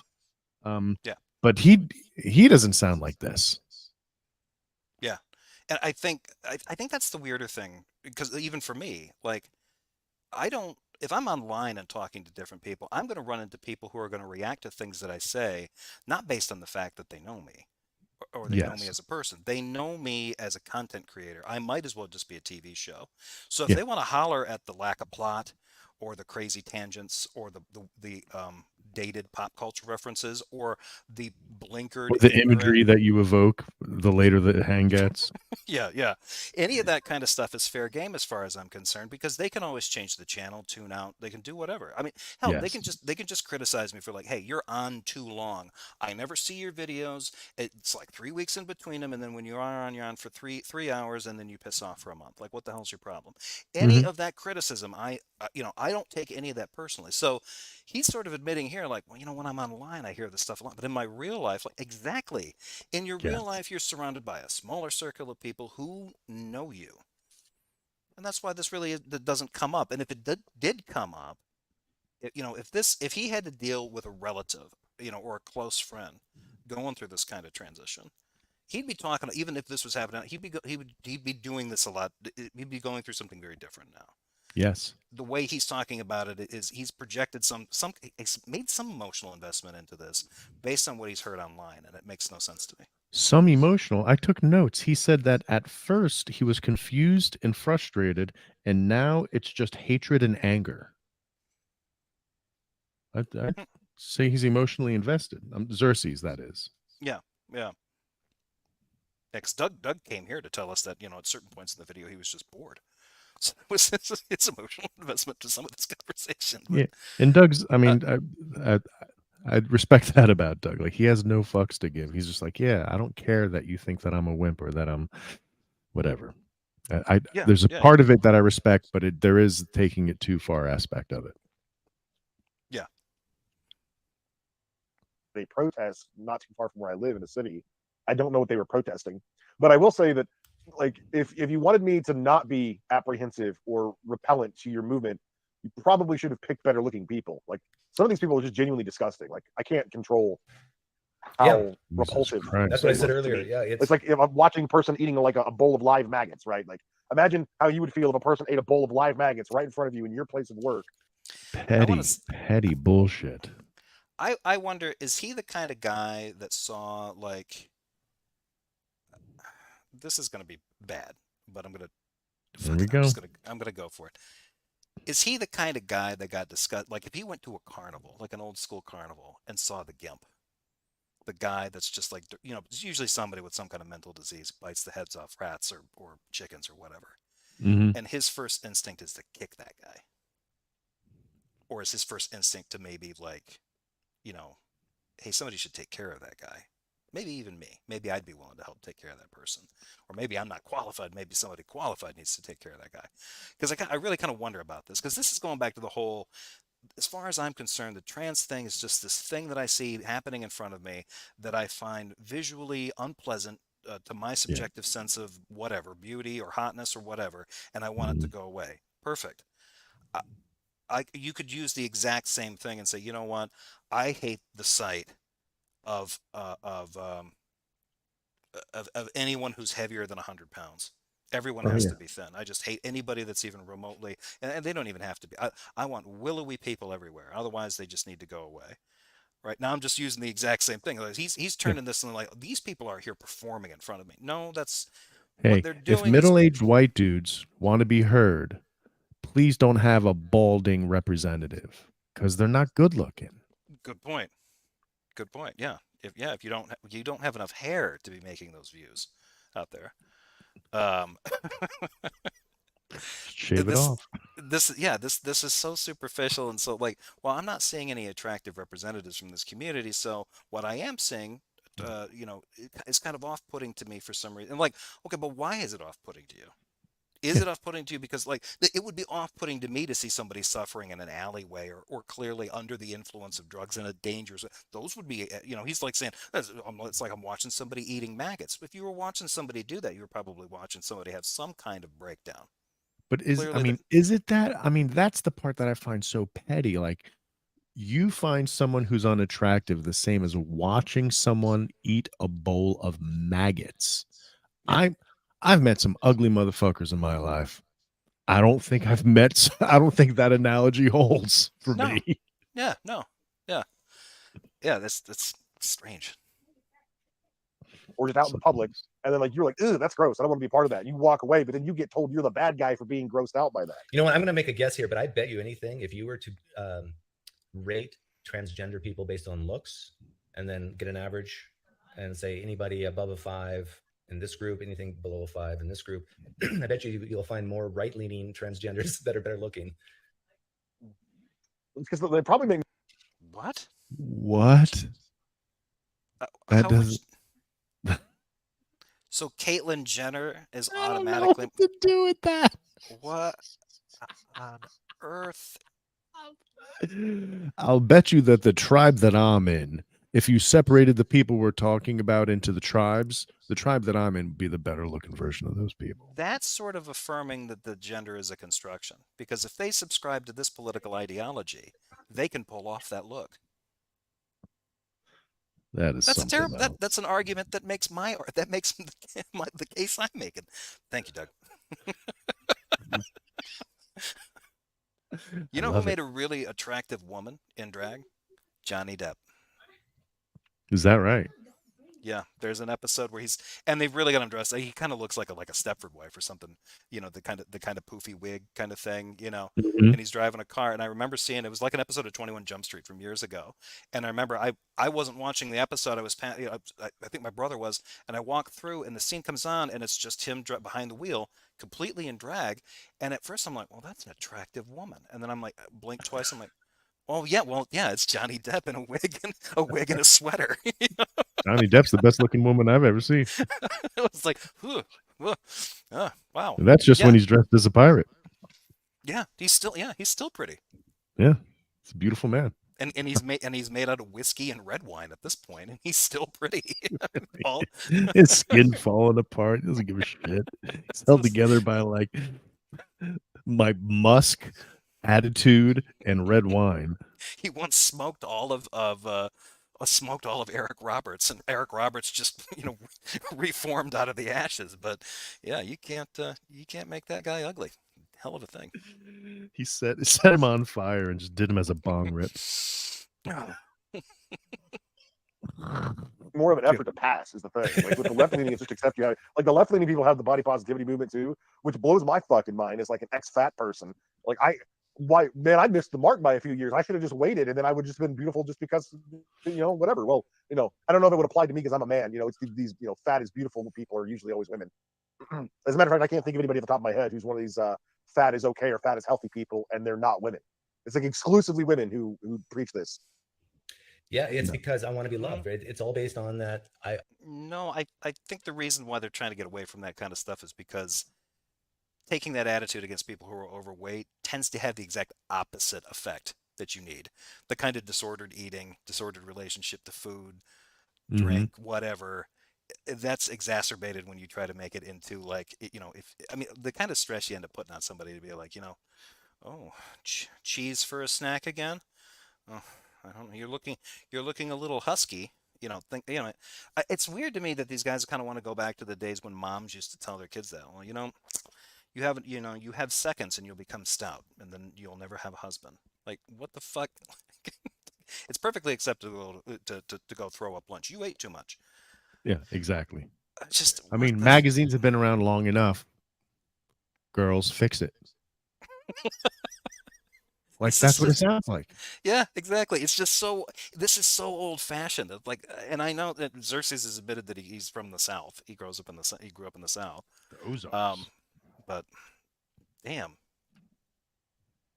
I want people to love me, but if you're 5'3" and 300 pounds, whether a man or a woman, it's going to be really tough to look at you and have pleasant thoughts, just because it's like smelling soured milk. It's evolutionary. We are repulsed by that. He'd have to. He's talking about fat people, right, Chubbies? I think curves are wonderful. I don't think that that's a him thing. That's not a. It's evolutionary. It's evolutionary, Jeff. Yeah, I can't argue science. Yeah. Peebo, why don't notifications work? Also, hello. That is entirely my fault, Peebo, because Oh, I haven't done a video in like 3 weeks or more, and so I'm starting to kind of fall down the list of things that get, popped up in even promoted. regular viewers stuff. That's just, yeah. The more you do, the more you get pushed. The less you do, the faster you fall. That's the YouTube algorithm way. So this whole idea Oh yeah, of fat people winning pageants or fat people wearing lingerie on it's ridiculous. Like it's trying to It's deny millions of ridiculous. years of evolution. If you need to comment more, please go ahead. I don't know what to do with it. It is, what people do in their bedroom is absolutely my business. Don't be fucking ridiculous. I know that confidence is sexy. Yeah, I know. And I know that sometimes wearing certain clothes makes you feel more confident. But unless you meet my purity criteria, don't be fucking ridiculous. Holy shit, dude.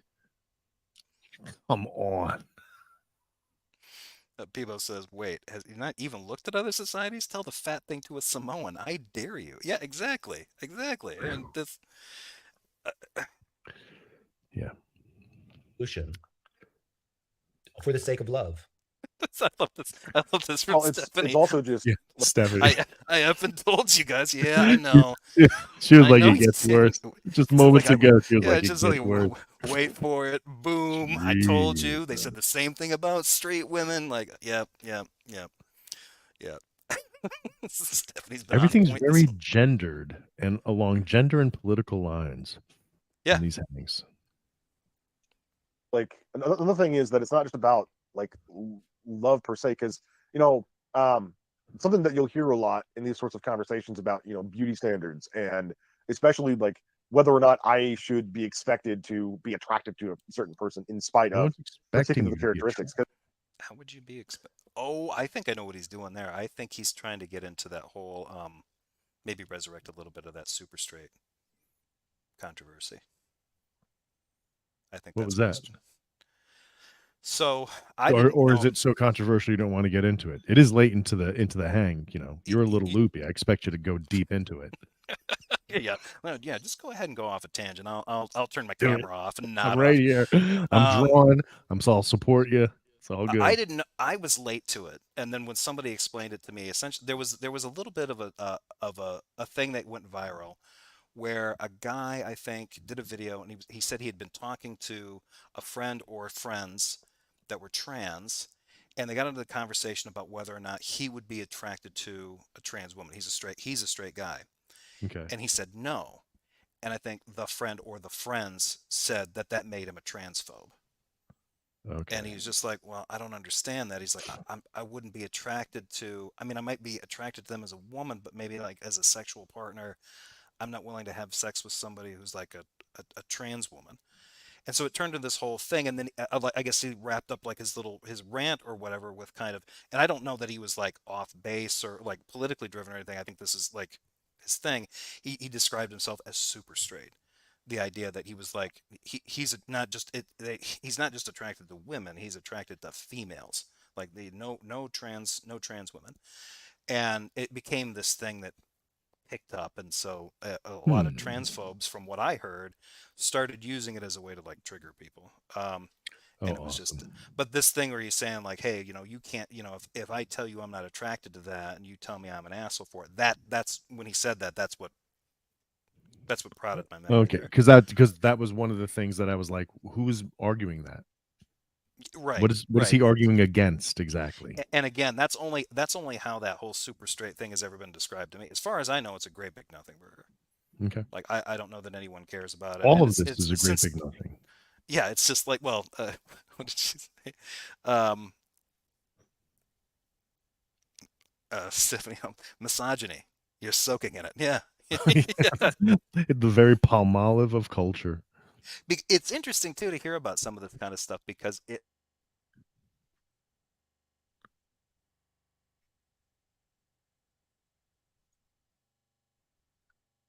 Mm-hmm. when they're talking about trans people, do you automatically assume that they're talking about trans women, men who have transitioned to become women? Is it the first thing that you think of that they're Oh talking about? yes, Yeah, yes, because I don't think because that a that's lot the of these. scary version. Yeah, I don't think they're talking about women because I don't. In that case, I don't think they care. Because I Yeah, think that at that point they, I really don't. I don't. Yeah, because for even Dave some Chappelle. reason they're not a threat to society. Because from an evolutionary perspective, men as a population are larger and therefore more threatening. So when they transition to be women, they now have access to a vulnerable population that they could easily overwhelm. I don't know. I'm riffing right here as far as like what dots they could possibly be connecting. Right. Yeah, and that's what I think. Because I mean, even like somebody like Dave Chappelle, when he's gotten in trouble for his stuff, almost everything he's talked about is men. If he's making his like his crassest jokes, it's about men Mhm. transitioning to being women. Because because he's got a thing about that. He does. Jeff likes to talk. I do, but apparently not enough to keep these videos going on a regular basis to keep myself boosted on the algorithm. Because none of you guys are. You guys You're are all getting. moved in now. Everything's gonna be smooth sailing from now on, brother. Let's hope so. Because even though I don't even think this is the majority of them, but I have heard trans activists say that if I'm not attracted to a transgender person, then I'm just bigoted. It can't have anything to do with the fact that I don't want to be in a romantic relationship. You've But heard it that. doesn't bother you though, does it? If someone calls you a bigot? No, No. no, See that that, doesn't and that's bother me. I think that's another difference between people who lean right and people who lean left. Mm. Like people can call me. Then what's the point of this? Because nobody's forcing this guy to not be a bigot. They're just calling him out for being one. Yeah, that's But he all. seems to be really upset. Like, I will not bend the knee. Like, what? Bend what Okay, knee to well what? then suffer the consequences, which are socially, you're making a choice about what you do or are not going to do. There are people who are going to call you a bigot. And, to Doug's point, if that bothers you, then you're not being a good conservative. He's got a purity test for fucking everything. He does. Yeah. Like, And you racist, bigoted, homophobes, transphobes, whatever, it really doesn't bother us.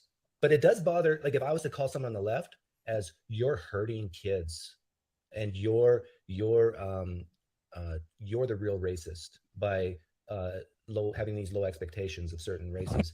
what? That was a weird turn right there. I don't know. Hurting Having kids. these low expectations of these racists. Okay, so yeah, because if somebody called me a transphobe, I would, and especially like I would, here's the thing: I've never been accused of being a transphobe from a trans Mhm. person, and I've never been accused of being a racist from a person of color. I have had conservatives call me both those things because I didn't Interesting. agree with them about affirmative action, abolishing affirmative action, or redlining as a myth, or any of these other kind of political positions that they've got on some of these touchier issues. Okay. So I always find it interesting, like, oh, I don't care about being called. They're like, I've never been called that by any of these particular groups, but I've had guys on your side of the political spectrum say that I am because I didn't like uh, bend the knee to the Mhm. ideological stance you guys had about it. Like, well, you're for affirmative action. You're the real KKK member. What? Yeah. You want everybody to be treated the same with mortgages? Are you some kind of communist? Like, Yep.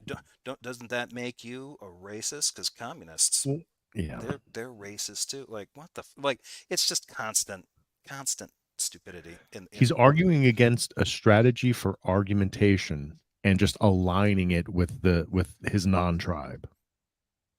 Yeah, and here it is. Okay, this and by constant stupidity, I meant constant stupidity in terms of this kind of ideological ring around the rosy that happens. Nitty writes, and his view is that transitioning minors with puberty blockers is quote unquote harm.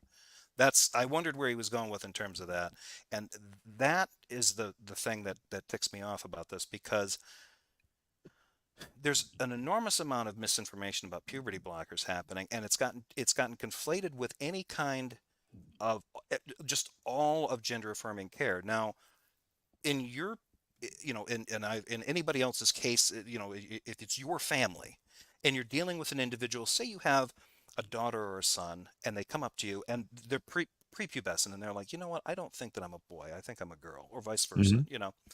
and then you're like, okay, well, you know what, here's what we do. No, You know, I've we're had gonna it happen. Yeah.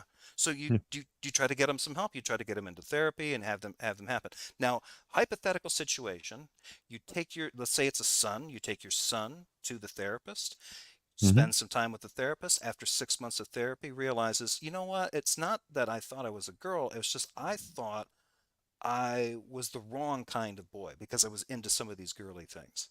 Hmm. And now they become maybe they'll end up identifying as gender fluid or gender neutral or queer or something like that, but maybe they just like, you know what, they don't become dysphoric or anything like that. That whole spectrum of everything that happened, maybe they do change their name a little bit, maybe they alter their pronouns for a time. And then the family supports them until it switches back. All of that was gender affirming care, and in the end it reaffirmed that this male Hmm. will now continue to identify as a man, a human male. There, done. But for whatever reason, now that's like, I just wonder if these guys realize, like, okay, so if nobody, let's say that they can't have any kind of gender affirming care, none. That would Yeah. be a bad thing. It would be harm, quote unquote, harm for the kid. What if that doesn't help the kid really realize what they are? Yeah. What is What the if they're, alternative? yeah, What's the like path? wouldn't, if your kid's coming to you and they're confused about it and they have questions, wouldn't you want to make sure they get the help they need to figure that out before they hit puberty and before they get more confused? I really don't understand the impulse that some people have, especially on the conservative side. They're like, nope, I'm just not gonna, no, we're just not gonna let them pursue that. Like, oh, okay, if your daughter, I remember this became like a rights case that somebody's teenage daughter, 16 or 17, was burned and I think lost a breast. Hmm. And there was an insurance fight to get reconstructive surgery, plastic surgery for that breast. And they were talking about this, the stigma of having this damage, walking around with this missing piece of her body and all this kind of stuff. And it was essentially gender affirming care for her. And it Yes. won. It won, and the insurance companies, okay, fine, because they wanted to treat it like, well, no, it's not essential. She doesn't need it to live. And they were like, no, this It's actually is good not for her. essential. Yeah. It's like it's That's good for her health. It's good for her mental health. So they were able to fix it and it worked. I can't even remember if those were the right specifics of that particular example, but you can come up with a lot of hypotheticals that are just like that, just using your imagination. I don't oh get yeah. why these I don't get why these guys either, and this isn't about feeling sorry for other people. This is just about being able to extend your imagination to think like, yeah, I don't want to see somebody, I don't want to see somebody hit that, bad luck or whatever, or run into a situation where they're confused. Then it turns into something worse. They do become dysphoric. They start becoming panicky. They start becoming depressed. And your answer is uh, walk it off. Yeah. I don't Yeah, get it. yeah, I don't know because they're not really providing any kind of alternative, and I still don't understand why it upsets them so. yeah. I don't. Yeah, I don't either. But other than to say like, no, an ideology that you're trying to force me to accept, and it's like it's not an ideology for them. It's who they are. It's their identity.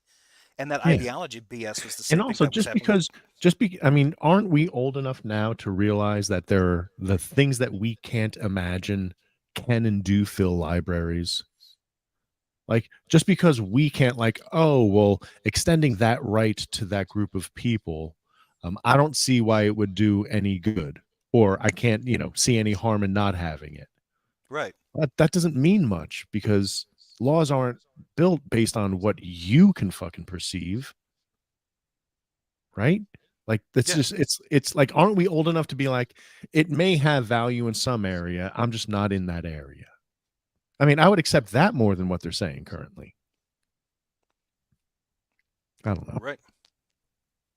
That really bothers them. I know Mhm. this because I've done it.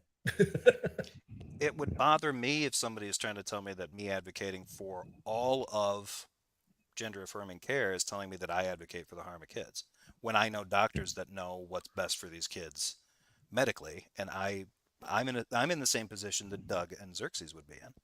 If it were our kids and our doctors were recommending this treatment, I mean, maybe PineCreek would tell the doctor no, but I mean, I don't want to be called, well, you're pro child harm because you It's so agree with ridiculous. medical consensus. That's a ridiculous claim. It would bother me. It doesn't bother me that you think I'm pro harming kids.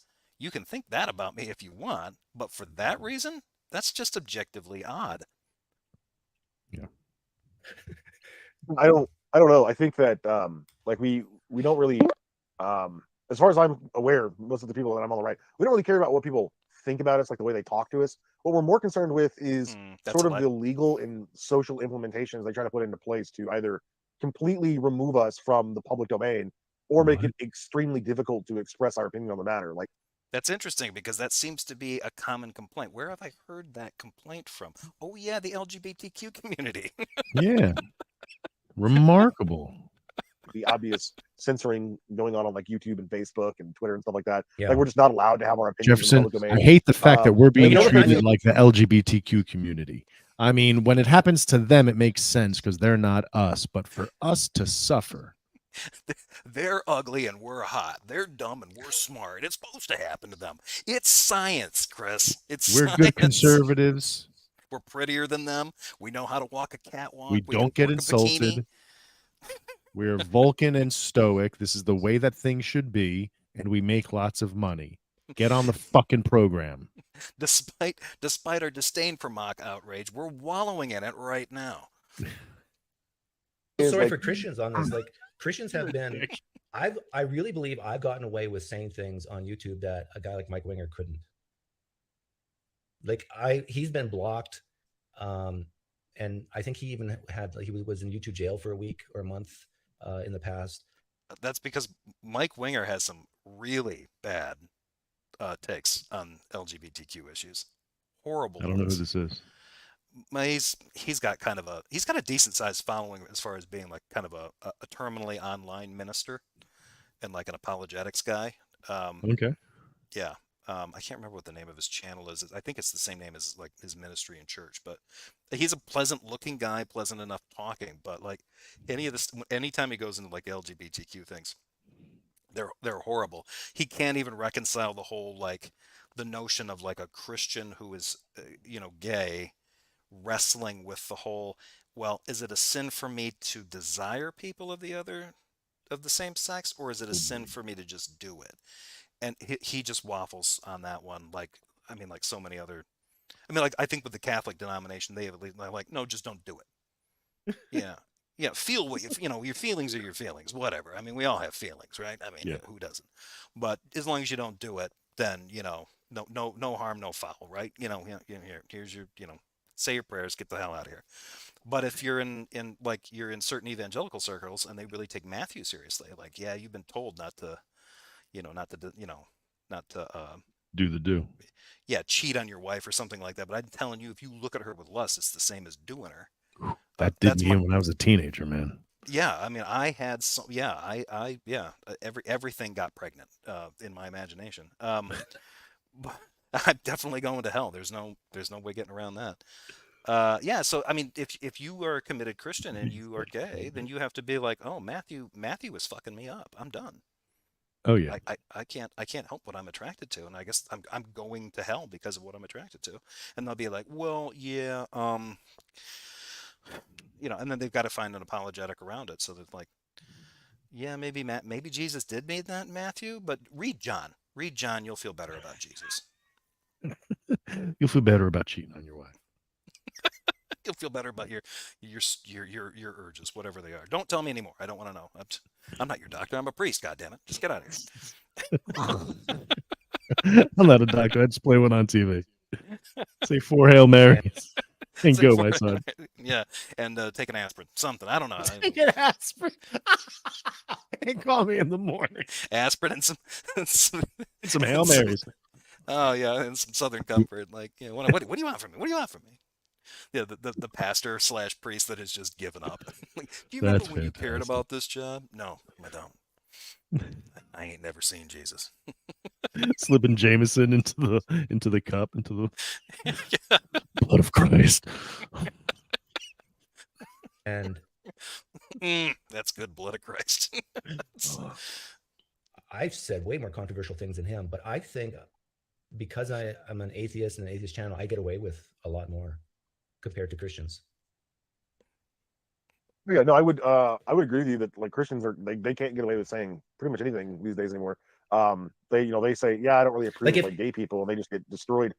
Like take the fucking hockey player, right? Like, I'm an Orthodox Christian. I do not want to wear a shirt because I don't support the LGBT community, right? I'm not going to wear a shirt that says, kill all gay people, but I'm not going to wear a shirt that supports them. I do not support them. I'm an Orthodox Christian. Leave me alone. Okay. How do you not No, support? we need to fine you $1 million, and we need to fire you, and we need to kick you off the team because you won't participate in a political.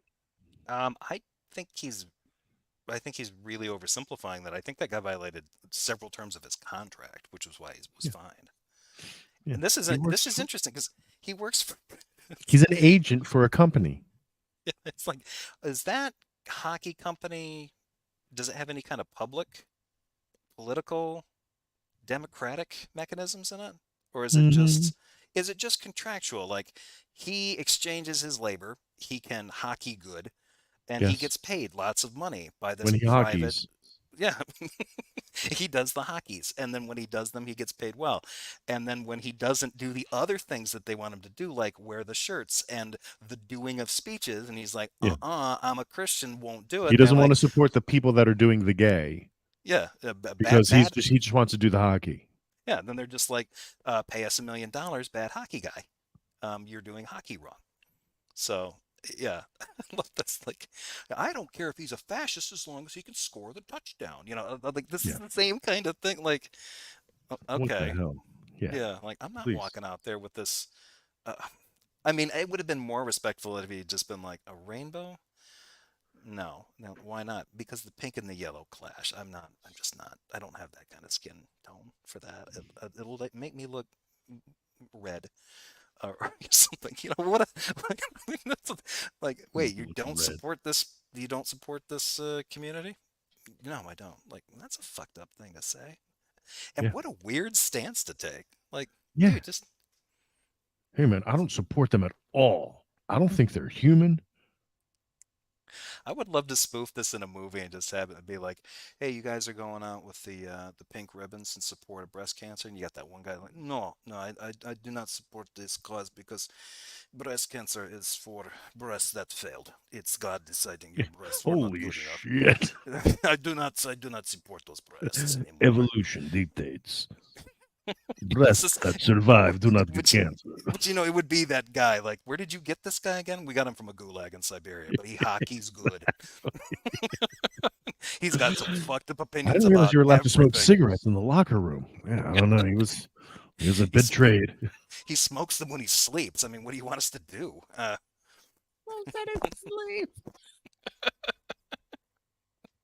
We are so off. Come on, we only have a couple minutes. Let's do this. We can do it. We can Political do it. statement that you don't agree with. But this is why they're losing. Like this idea, this way of talking is going to lose in the arena of public opinion because I want a clip of that. I want a clip of that bit of him saying that. This kind of talking it's going to lose views in the public arena. So when I hear him make a mistake, I can just replay that clip over and over. the people, I think, can see this for what it is. They see this as overkill. Sure, someone can give an opinion that they disagree with, but should they lose their job over it? Really? Like a lot of people are saying no. But anyhow, I got to let you go. I got another person waiting here. Yeah, that's fine, man. Yep. Take care. Thanks for calling. This is So that's it. That's it. We did it. It took We 2.5 fucking did it. We did it in 2 hours, 37 minutes and counting, but we did it. I don't know It's why, but my done. fucking butthole hurts. It's because I don't know what that means. we're men over a certain age, so yeah, our assholes are falling out. Knees don't work. I can actually feel. I mean, my spine is just like loosely stacked pebbles. It's just a column of junk. Well, thank you. And everyone, again, we are critiquing their opinions, their hot takes, but like those, I don't know, like, are we really such libs that we want to, like that us wanting to be allies to the LGBTQ community, not wanting them to have to be beautiful for us to listen to them? Is that like, are we just like beta soy boys for I this? guess. I appreciate that, Damn. Stephanie. Congratulations. Congratulations. Jesus. Like, We made it. congratulations. Yeah, we made it through there. There'll be more. Yeah, I wonder about that too, because then it will end up happening. There'll be comments in there. There was one of the last ones I covered, one of PineCreek's things, and it's like, oh, you just fell for the. And I think it was one of Doug's like regular viewers, like, you just took the bait. And I'm like, what the? Like, of course I took the bait. He put it out there. Yeah, I'm going to use that for. I'm going to cover it. What the hell? But thanks to anybody or everyone who actually made it through the entire thing live. I appreciate you. You soldiered through this entire thing. Not even Mr. Maute or Bree could make it through the whole thing. Listen, Maute I had to step take a out, break. I and took a Bree had to dip goddamn out break. early. So yeah. And now So- now I feel like I deserve that peanut butter ice cream that I bought. Jesus Christ, I need a treat. Oh, I know what I'm doing right now. I'm going to go out to the store and get some peanut butter ice cream. Fucking do it. That's my next step. But yeah, thank you everybody for joining. I'm going to end this now. I will probably be doing another one of these possibly sometime tomorrow. So take care. I've got a lot of Darth Dawkins content to catch I up bet. on. So I'm going to try to start doing some of those, roll them out one video at a time. So thank you everybody for showing up, and we'll see you all next time. Now I got to find that video to play me out. God, here we go. Peace. I like to end this thing where I'm just muttering to myself, like I can't That's the figure out best. Yeah. I gotta get fucking laundry got to get done too. Gotta get the fucking fabric softener. Underwear's riding up and need to get to the John.